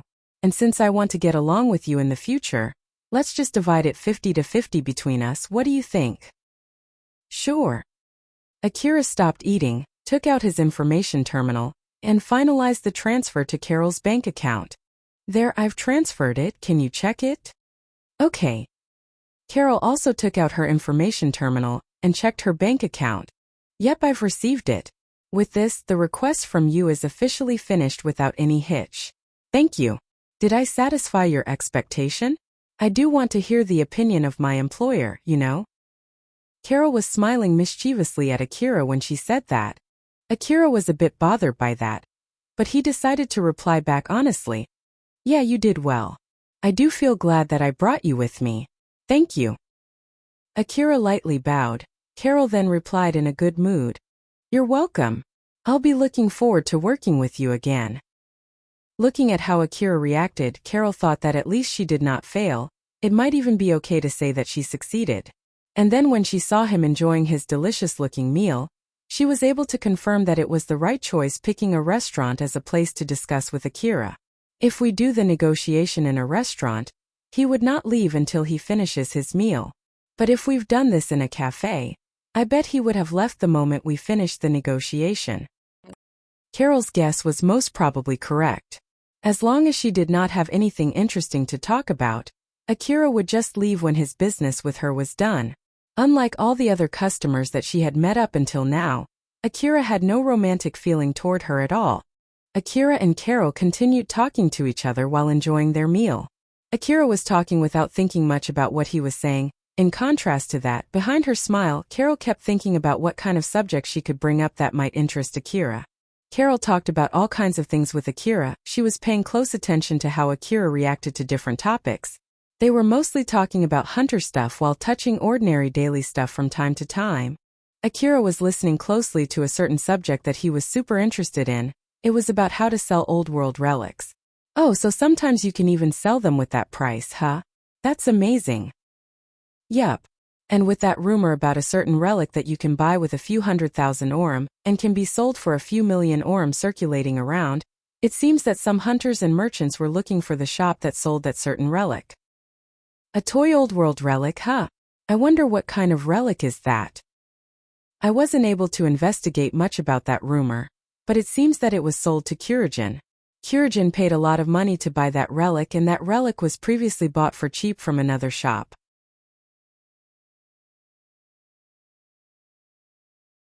So judging from that information alone, although it's a toy, it's not a mechanical toy. I think it's some kind of a toy with artistic value, and it was brought to Kurajin still in a good shape, and there might be some collectors out there who are looking for that kind of old world relic. After all, there are many people out there with certain hobbies who would pay a lot of money for something like that. Carol was talking with Akira about a certain relic deal that jumped into her information network. It was about a certain hunter who scored a very good deal in the lower district of Kagomayama City. It was not a rare occurrence, but since Akira was also a hunter, he might be interested in that kind of talk. That was why Carol decided to prepare some information about selling relics before she went to meet Akira. Although it was not a rare thing, it was enough to get Akira's interest. Carol smiled satisfied seeing that Akira showed an interest in that subject. After listening to Carol's story about reselling relics and the businesses around that subject, a question popped inside Akira's head. Do those companies that specialize in buying and selling relics get that much profit? That would depend on the skill of the owner. I heard that you can get quite a lot of profit if you have the necessary connection and money. Is that the case even if you open such a store in the slums? And even if it's a secret shop? Carol was surprised by what she heard. Oh, are you interested in that? If you ask me, with your skill, it's better if you keep working as a hunter instead of opening a shop like that, you know? There were many people in the Eastern District who worked as hunters only in order to get the capital to start a business. It was indeed true that being a hunter was a dangerous job, but it was a good way to raise a lot of money in a short time. Not to mention, if they left as high-ranking hunters, it would be easier for them to gather money for their business. And if their business went bankrupt, they could use their rank to borrow some money to restart their hunter activities again. Because of Carol's personal reason, and because of her distorted way of thinking, she wanted Akira to keep working as a hunter instead of changing occupation to a businessman. After all, she wanted the money that she received from the other people who were using her service to be the money they got from risking their lives, not the money they got from running a business. She did not lie when she said that she rather had Akira continue working as a hunter, but half of the reason that she said there was a lie. Akira himself did not think that he had any talent in running a business, so he just shook his head and said, "Nah, it's not about me. It's about someone that I know in the slum city who started running that kind of business just recently, and I'm guarding that place right now." It seems that she spent quite a lot of money on the interior of that shop, so I was just wondering if you can get profit from opening that kind of shop in the middle of the slum. Oh, I see. I heard that you've been living in the slum before. Have you ever heard that kind of rumor when you were living there? Of course I did, but I've never gotten involved in it. I see. In that case, I can teach you a lot of things. After all, I'm pretty knowledgeable about that kind of thing. You know? Carol smiled confidently and started talking in a good mood. There were multiple shops inside Kagamayama City that handled buying and selling relics. Their scales and their specialization also varied greatly. There were many kinds of shops even in the slum city, and most of those shops in the slum were doing secret business. Opening a shop in the slum was not exactly an illegal thing. But it was also true that a lot of shops that were doing questionable business from the hunter office's point of view often had under-the-table deals to make sure they did not get rousted out. To be honest, the hunter office did not like the shops that sold relics since they allowed hunters to gather relics with money instead of from the old world ruin. Hunters could buy relics from such shops, and then sell those relics to the hunter office's exchange center. This fact would definitely raise a question in the trustability of the hunter ranking. The hunter ranking was an indicator of the strength of a hunter, and that strength was basically based on hunters' ability to gather relics from dangerous ruin. The reason why the hunter office gave special treatment for the high-ranking hunters was to support the hunters who had the skill to reach that ranking. Hunter office gave special treatment to high-ranking hunters. Many cities in the Eastern District only allowed hunters of a certain ranking or higher to get permission to go inside the inner wall. Moreover, there were several secret information about old world ruins available for high-ranking hunters only. The companies also tended to offer their new equipment cheaply for high-ranking hunters, which doubled as a promotion for those companies. Because of that, some hunters chose to buy relics with their money and took them to the hunter office in order to get a higher ranking than their actual skills. There were hunters who gathered money from trading relics, and then used that money to buy relics to bring to the hunter office in order to raise their hunter ranks. Although it was a rather rare thing, sometimes there were also hunters who did not want to raise their hunter rank for a certain reason. These hunters would sell their relics to the exchange center and shops that did not have any connections with the hunter office. This practice could be interpreted as buying and selling hunter rank. Thus, those shops with good reputations tend to limit the relic trading with the hunters, or do a full identity check in order to prevent the hunter office from blacklisting their businesses. But then, if they asked those hunters who used that method to raise their ranks where they got those relics, most of them would reply that they got their relics in the slum. While on the other hand, some companies that were running their business in a relatively unsafe area tend to hire former hunters to bolster their fighting power. The higher the ranking of the hunters they hired, the better their fighting power were and the more protection they offered. Those companies sometimes paid those hunters not with money, but with relics. As for the hunters' side, some of them decided that it was better to get paid with relics rather than with money, so sometimes they made being paid with relics as one of the requirements to employ them. But in the end, the relics that the companies used to pay those hunters were mostly bought from the slum.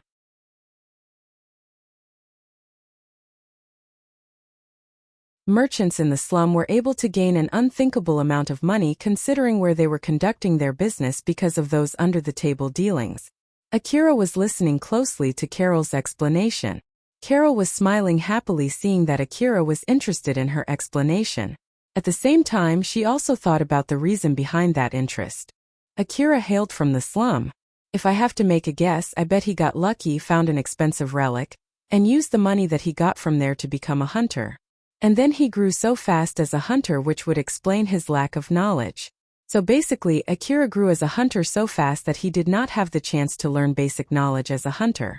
Which means that he's a very talented person. No wonder Shikarabe got cautious of him.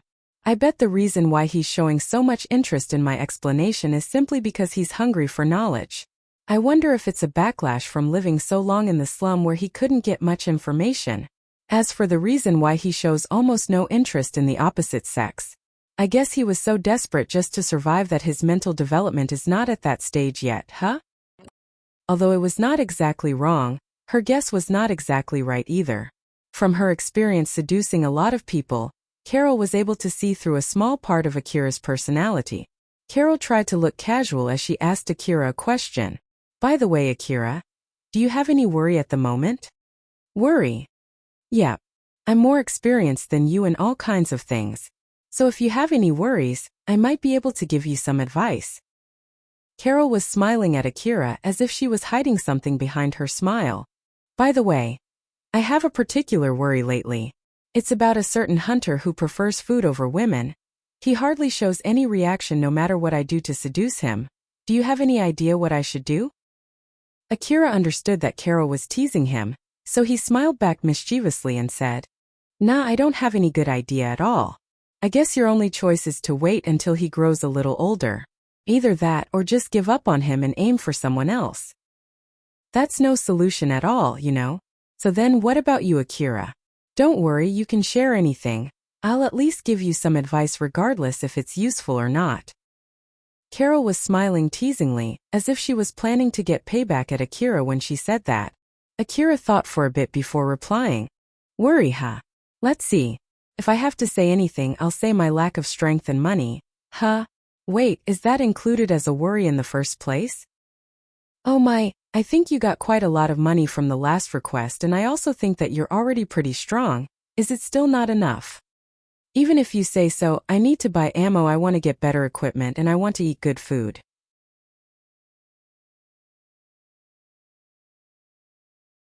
I feel like it won't be enough no matter how much money I have. While for my strength, since I had trouble fighting the monsters back in the Mihazono ruin, that alone means that I'm not strong enough yet. Well, I have no other choice but to work hard as a hunter, and there's no easy solution to that. I at least know that much.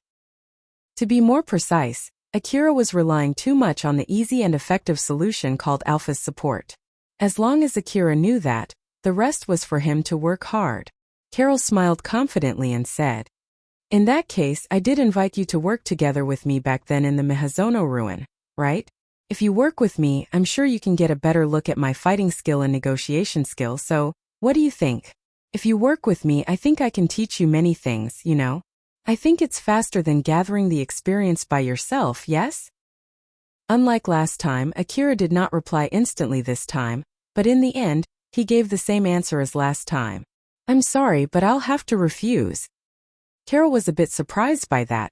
She sounded so disappointed as she said, Oh my, I thought I've done well trying to get you to recognize my skill.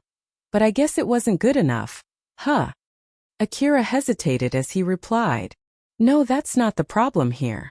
Like I said back then, I don't plan much and can be pretty random. I don't think I have the suitable personality to work together with someone else. I'm the one who's asking you to work with me, you know, so I at least will adapt to your schedule. And if we can't work well together even after that, we can just stop working together. So, is it still a no? Even if you say so, it's still a no, sorry. Akira thought that he made the mood bad there. But unexpectedly, Carol smiled and said, I see. Well, it can't be helped then. It's true that working together with the other hunter whom you can't really work together with often ends up with trouble. Not to mention you might come to hate me too, so I'll stop bugging you about that. But if you ever want to work together with me, Even if it's only for a short time, I'm open anytime. Okay? I know that you sometimes go to the ruin with Elena and Sarah, right? You can invite me too the next time you do that, and I'll be more than happy to come along. Akira thought for a bit before replying. You're right, well, I'll call you again if the chance comes up. Carol smiled happily. I see. I'll be looking forward to it then. Yeah. Akira smiled back and gave that short reply. Akira and Carol were talking about a lot of things even after they finished their meals and had ordered refills for their after-meal coffee multiple times. When Akira realized that he had spent way more time than he originally planned, he said his goodbye to Carol and left the restaurant. After Akira left, Carol was still inside the restaurant for some time. She was smiling wryly and mumbled, Akira's reaction there was not bad. But I wasn't able to make any appointment when to meet next either. I guess I relied too much on my seduction skill lately that my speechcraft skill has gotten dull. Carol was not always using her body to seduce her customer. She sometimes used other skills too. One of them was to get friendly with her customer, which included bringing subjects about some common interests, talking about each other's worries, asking about each other's opinions, listening closely to what her talking partner was asking and giving an answer that the other was expecting, and eventually getting so close to the point that the other person became reliant on her. Seducing was just one of the methods that she could use to reach that goal. Carol sometimes also used that to lead her partner to a better state.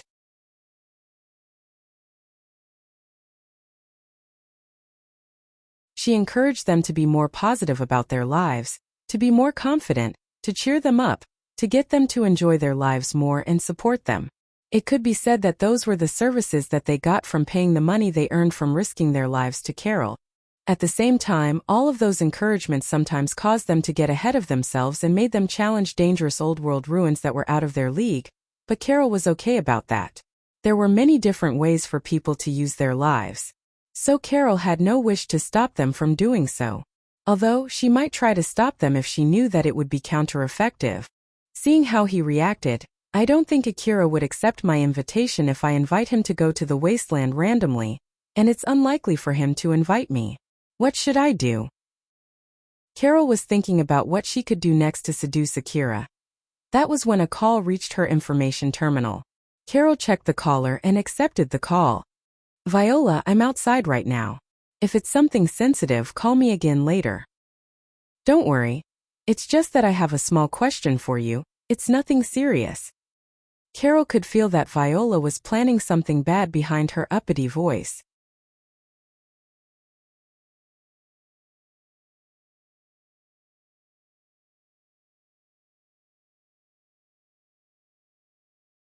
Rebuild World Chapter 141 Reignition.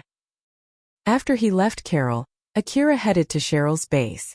Akira seemed to be in a good mood, noticing which, Alpha asked him a question. You seem to be pretty happy. Was it really that fun talking with Carol? But Akira reacted in a surprised manner. It seemed that he did not notice it himself, or he just simply did not feel that way. Do I look really that happy right now? Yup, I always kept my eyes on you so I can easily tell. I see, well, it's true that it was fun. After all, I got to hear a lot of things about being a hunter. Alpha smiled gently after hearing Akira's honest answer. I see, that's good to hear.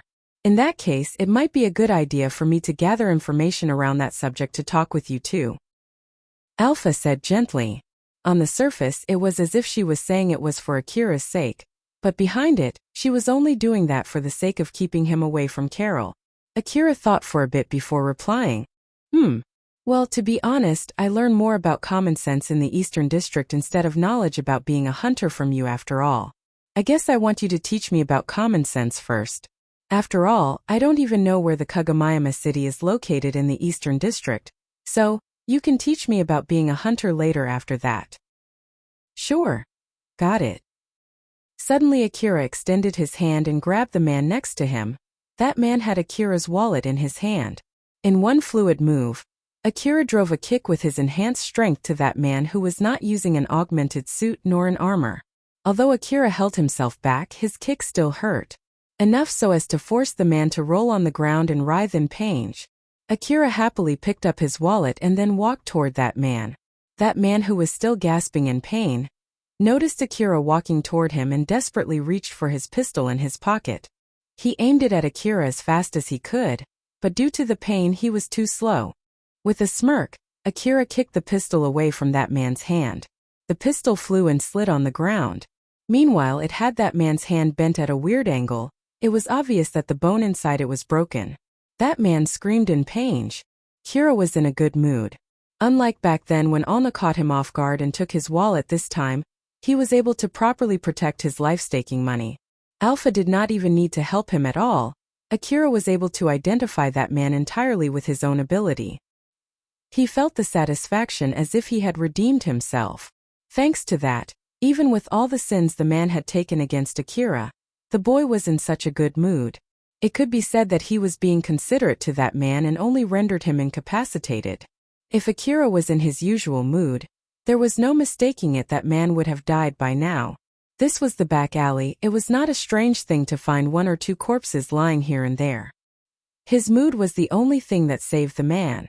That man looked fearfully at Akira, who smiled at him in a good mood and said, "You got really unlucky today trying to prey on me."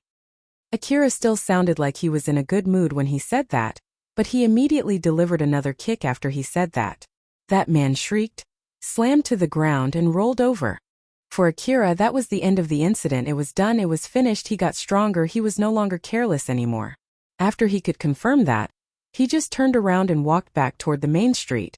But the voice behind him told Akira that it was not the end of the incident. That man, who was writhing on the ground in pain, suddenly shouted a curse. "God damn it, I didn't hear anything about this." Akira stopped. His smiling face turned cold in a snap.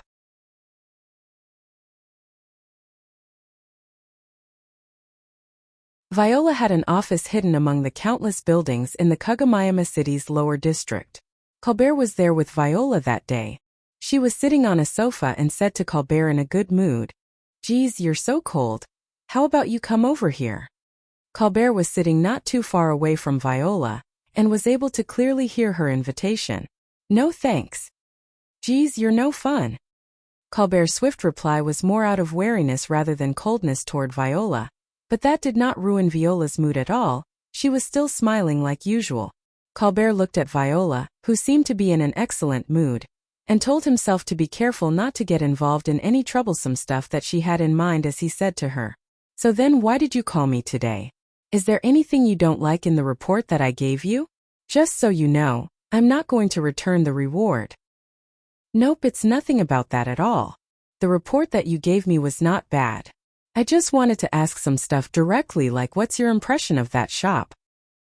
"I'm sure I wrote it in my report already. You didn't read it." "I did. But even if it's about the same subject, people usually give a different opinion when they're asked directly compared to what they wrote in a simple report, you know? Even when you do negotiation, you would rather meet the other party directly, even if it was something that you could have taken care of with text messages, right? That's just how important the information that you can get just by talking directly. Or at least for me it's that important. You do know that, right?" Whatever the case, Viola was the one who hired him. Colbert made that as an excuse to give up there. "Alright, so then what do you want me to tell you this time?" "A lot of things. For the starter, what kind of girl is this Cheryl?" Viola smiled bewitchingly at Colbert as they started going deeper into that subject. That day, Colbert did not go to Cheryl's shop out of pure coincidence. He was hired by Viola to investigate Cheryl's shop. Although he hesitated at first to accept that request since the reward offer was pretty generous, he eventually decided to accept it. The only reason why Colbert tried to help out Levin was because he could do so while completing Viola's request, and in case if it got exposed that he got that request from Viola, he could use it as an excuse to evade. It might also help him to avoid getting roped into troublesome stuff later on. After all, either for better or for worse, Viola was famous for causing trouble. A lot of people would raise their guard when they noticed that Viola had made some moves. And there was nothing bad with being extra careful. Viola asked Colbert about a lot of things and Colbert answered all of her questions. Most of them were about the same thing that he had already written in his report, while the rest were about some stuff that he thought to be unnecessary to be written in his report.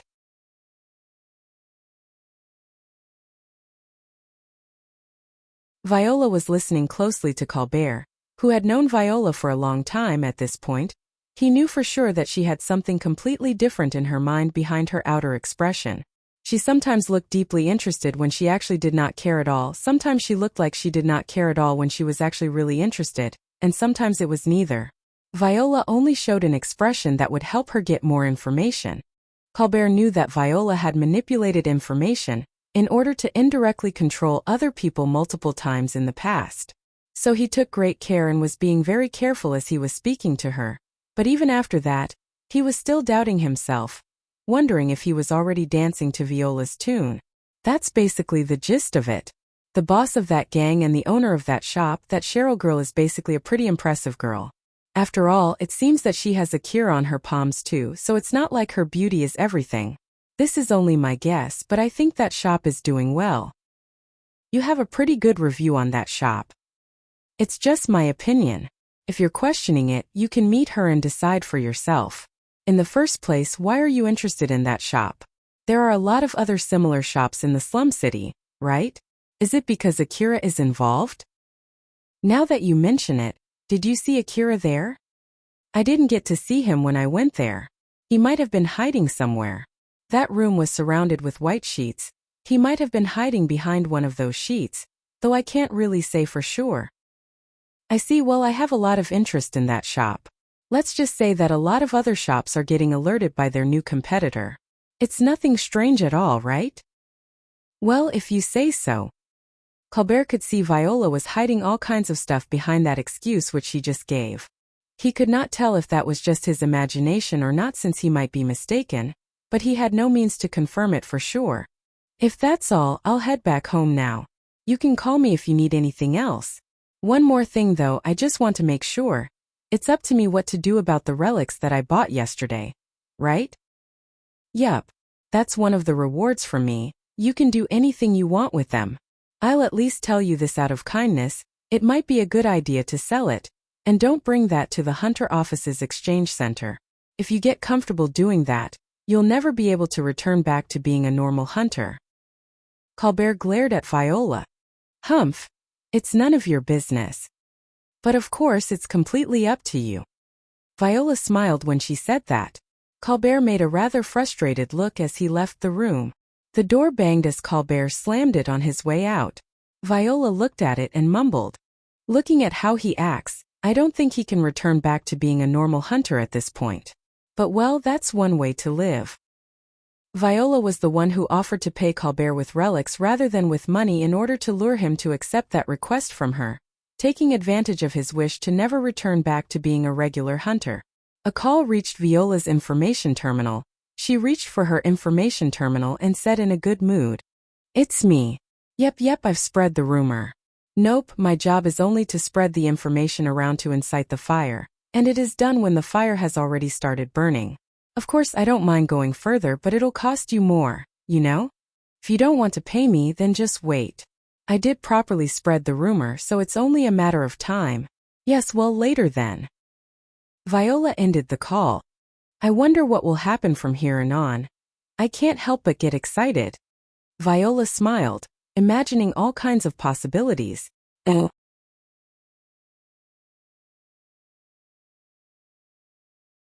The man who stole Akira's wallet was folded over the ground. Akira was walking toward him with a grim expression. That man's face was distorted not by the pain from his broken hand, but also by the fear of Akira who was coming at him. He did think of running away, but the pain from his stomach and his hand, as well as the fear of getting killed by Akira, prevented him from making any sudden movements. It was impossible for him to make a run. Akira stopped right in front of that man and asked him with a calm voice as if he was whispering, "What do you mean by that?" But that man begged for forgiveness instead of answering Akira's question. Please spare me. I'm really sorry." Akira prodded his rifle at that man and asked him once again, "Answer my question. What do you mean by what you said just now? If you answer my question, I might give you some of my medicine. If you won't talk even under threat of a gun, then I'll be more than happy to grant you that wish." Akira's mood had gotten considerably worse. Even if that man did not answer Akira's question because he could not organize his mind from the terror of the rifle that Akira was pointing at him, Akira would probably not care about that and just kill that man.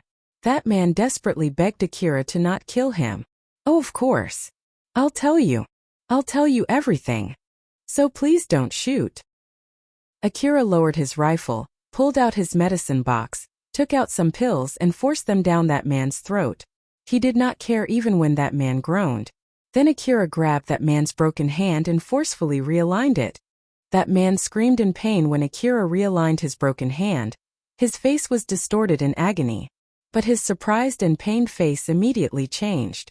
The medicine worked wonders. The pain from his stomach and his broken hand from Akira's kick slowly but surely waned. Even his hand that was bent in an unnatural angle until just now, after Akira forcefully realigned it, that man was able to move it again, albeit only slightly. That man was confused and surprised that Akira really shared some of his medicine, but his confusion and surprise were blown away when he noticed Akira had already pointed his rifle at him again. Akira really shared his medicine just like he said. So, just like he said too, he might as well kill that man for real. That man opened his mouth in panic. If Akira thought that he had abandoned his promise, Akira could pull the trigger anytime, so before that, he tried his best to start speaking. I bought that information.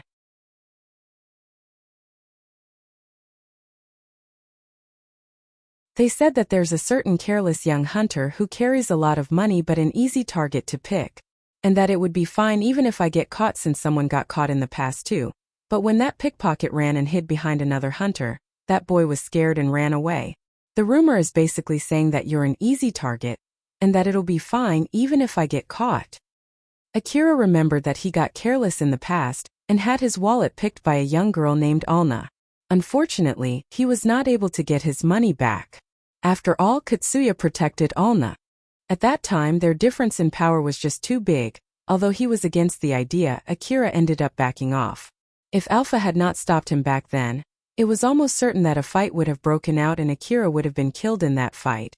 Akira's mood immediately turned for the worst the moment he remembered that. His expression turned cold. Although he was emotionless, a wave of dark and gut-wrenching anger could be felt welling out from him. Looking at that man got super scared as he begged Akira to spare him. It's not me. It's the information from the information broker. Akira replied with a calm voice. How did you find me? Did you see a photo of my face or something? They told me some descriptions like the hairstyle and body build. And also they showed me a blurry picture too. You were able to find me only with that. Like I said, I got the wrong person. I mistook you with that boy hunter. Didn't you say back there that you didn't hear anything about this? You didn't say that you mistook me for that easy prey, right? That is. That man was lost for words. Akira fixed his gaze at that man without saying anything. That man could not bear the pressure and started to tremble as he begged Akira. I am really sorry, I was tricked by that information broker. They gave me the wrong information. It's my fault. I'm so stupid for getting tricked by that information broker. So please have mercy on me. Akira stared down at that man with his rifle still pointing at him. And that man looked back at Akira with a puckered face. Akira suddenly lowered his rifle. That man looked so relieved, but that was immediately proved to be premature. Akira grabbed that man by his neck and pulled him up. He then smashed that man on the wall of the back alley. That man groaned in pain, but Akira did not stop there. He then said to that man with a cold and heartless tone without even looking at him. First of all, let me get this straight. You were not tricked by that information broker. I am indeed the fool who got my wallet easily stolen by a brat. I was that weakling who ran away when the hunter who was protecting that brat confronted me. The info broker did not lie to you. That information is correct. Then Akira looked straight into that man's eyes as if he was peering deep inside that man's soul. That man's face was filled with terror. But I have no plans to just end that incident there. I'm not done with her yet. I don't care where you got that information from, but make sure to tell that information broker that it's not the end of the story yet. Got it? Although Akira grabbed hard on his neck, that man managed to nod. Akira then released his hand. That man coughed and fell over to the ground. Akira swiftly turned around and started walking away again. That man was coughing while trying to calm his breath. When he was dropped from Akira's grasp, he saw his pistol. which Akira kicked from his hand, lying there on the ground near him. That man slowly stood back up and reached for his pistol. The moment his hand reached his pistol, a gunshot echoed and his pistol was blasted off from his hand.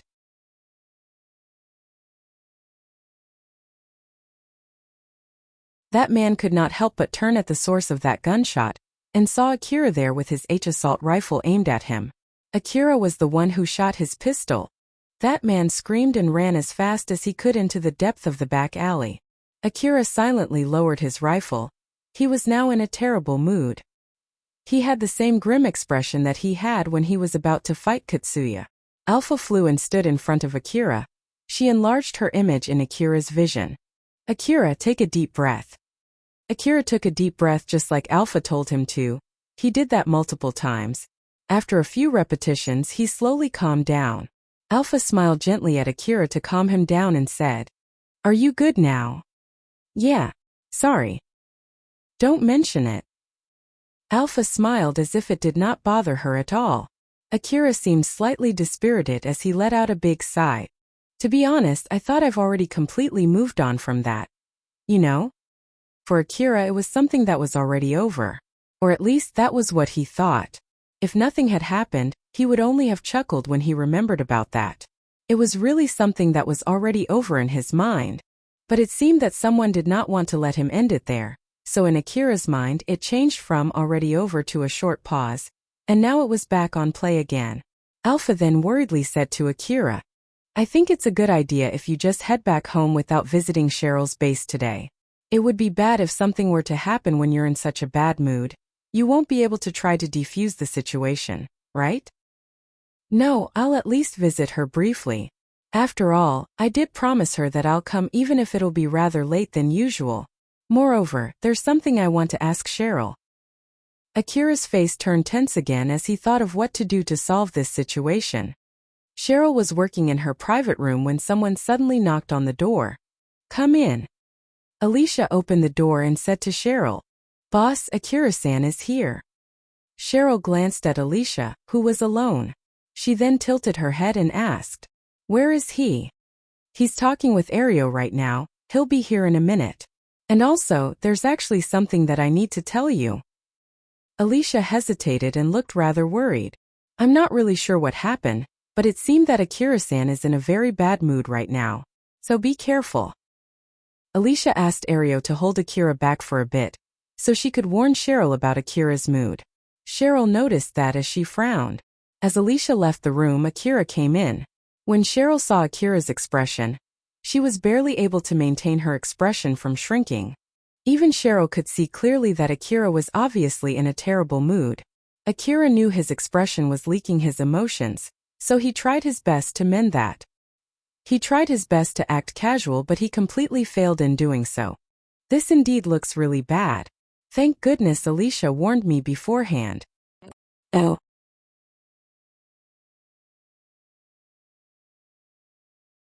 Cheryl was extremely nervous, but she still smiled at Akira, trying her best to hide her nervousness. She sat face to face with Akira on a table. She could clearly feel the heavy mood in that place. She was wringing all her brainpower to think what was the right thing to do there.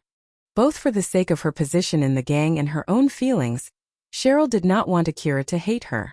Akira was the main supporter of the gang as well as the reason why she could keep her position as the boss in the gang.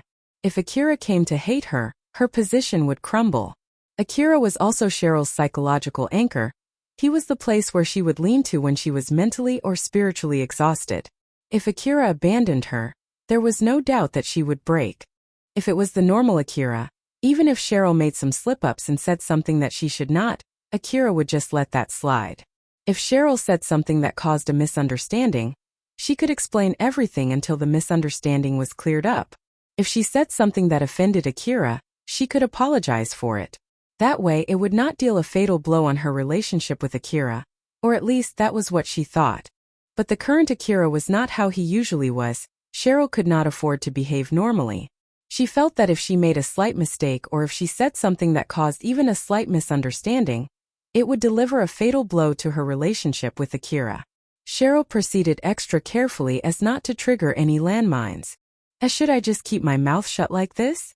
Is it a good idea to keep silent until Akira calms down a little? But what if that angers him instead? Should I take the initiative and put my bet on the chance of cheering him up? While of course being extra careful is not to make his mood even worse. But I have no idea what made him angry in the first place at all, so... But no. As Cheryl put all of her focus on thinking about what to do there, she started to forget about other smaller things. Her face also slowly turned tense.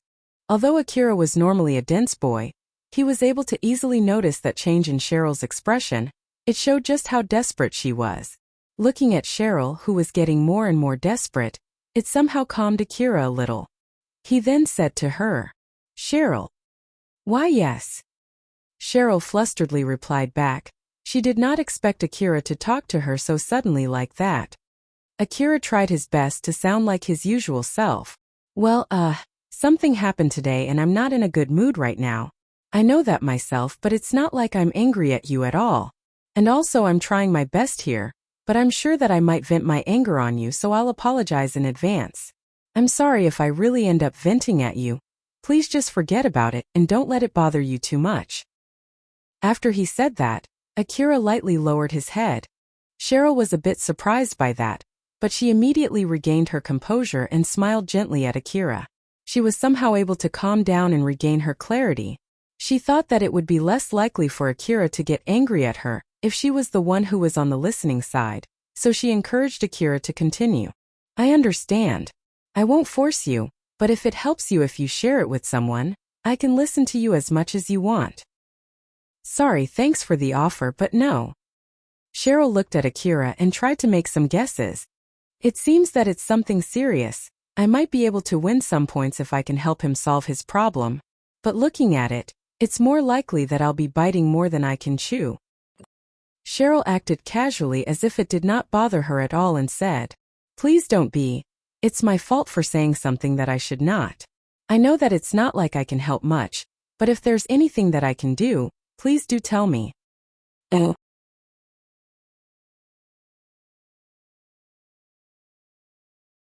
When Cheryl said that, Akira looked at her as if he just remembered something. "Ah, that's right. There's something that I wanted to ask you." Akira took out his information terminal, clicked some buttons, and then placed it on the table so that Cheryl could see it too. Alna's picture was on that information panel. She was the pickpocket who stole his wallet. "If you ever see this girl, I want you to inform me." Cheryl peeked at the picture. Judging from her attire, that girl seemed to be someone from the slum city, but her figure was not that bad. She would be beautiful with a little bit of effort, or at least that was what Cheryl thought when she saw that picture. Akira did not show any interest even after he saw Cheryl naked. But now he was asking her to help him find another girl. Cheryl felt a bit dissatisfied by that. But she decided to put that for later and asked Akira, "I just need to look for this girl, right? If you would tell us her name and her connection with you, we should be able to find her more easily." "I don't know her name, and also I don't want you guys to look for her. It's just that if any of you spot her, I want you guys to tell me." "But like, you're looking for this girl, right? What do you plan to do to her after you find her?" Since Akira did not say anything about his relationship with Alna, Cheryl got a little suspicious there. If it was nothing bad, then she needed to be careful not to do anything rude when she brought Alna to Akira. On the other hand, if it was the opposite, she could use force to capture that girl and that might help her win some points from Akira. But Cheryl needed to be extra careful on how she would deal with Alna. If Akira was looking for her since she helped Akira before, then it would only cause Akira's mood to get worse if they treated Alna badly. But Akira's answer to Cheryl's question was short and clear. "I'll kill her."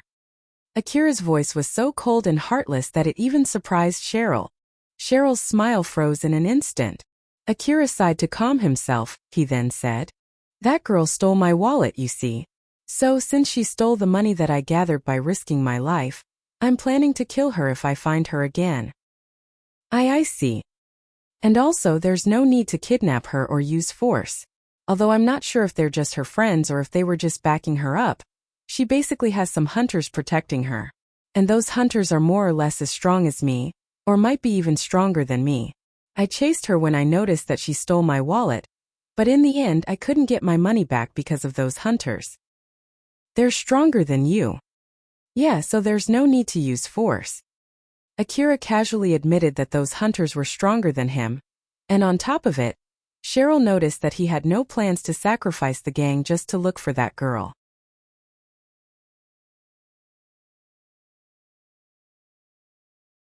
Although she felt happy about it, she also thought that they needed to get more useful to Akira. Showing that the gang was useful to Akira was an important milestone for the gang. The only reason why Akira was helping the gang was simply because he was Cheryl's lover. There was no other reason. So if they could give Akira more reason to back the gang, it would definitely make the gang feel safer. After all, everyone in the gang was actually worried that they might be abandoned by Akira. Cheryl replied with a serious face. I understand. I'll properly warn everyone. How should we inform you if we spot her? Even though you told us to inform you if we spot her, it's not like everyone in the gang has an information terminal. Of course, we want to help you as much as possible, but... No, there's no rush. You can just tell me when and where you guys spotted her. After all, she might have moved to another area by the time that information reaches me. Cheryl was a bit surprised by that. When Akira said that he will kill that girl, it sounded like he had a deep dark grudge on her. But from what he said just now, it sounded as if Akira did not really care that much even if they could not find that girl. I don't really understand what's on Akira's mind, but it's better if we do what he told us to. It might break into a fight. After all, if that's the case, we can't afford to get reckless. After all, unfortunately enough, we're not ready for something like that. Cheryl was not that close to Akira yet. She made a forlorn expression when she realized it. Akira noticed that slight change, misunderstood its meaning, and apologized. Sorry, I did try my best to be careful, but I guess I still ended up venting it on you, huh? Sorry. Cheryl somehow managed to give her usual smile. Please don't worry about it. Everyone has their bad day. If it helps you out, you can vent as much as you want on me, I don't mind it. But of course, as a reward, I'll have you spoil me a lot later. Well, you can do whatever you want. Cheryl was smiling mischievously, which Akira replied with a wry smile. You're tuning into the Li Mei's Wuxia Whispers YouTube channel. We're so grateful for your support, and don't forget to subscribe to join us on this incredible journey through captivating stories. Your generosity through donations truly makes a world of difference, as it's the primary source of revenue that allows me to expand and enhance this channel for you. Thank you from the bottom of my heart for being a part of this adventure.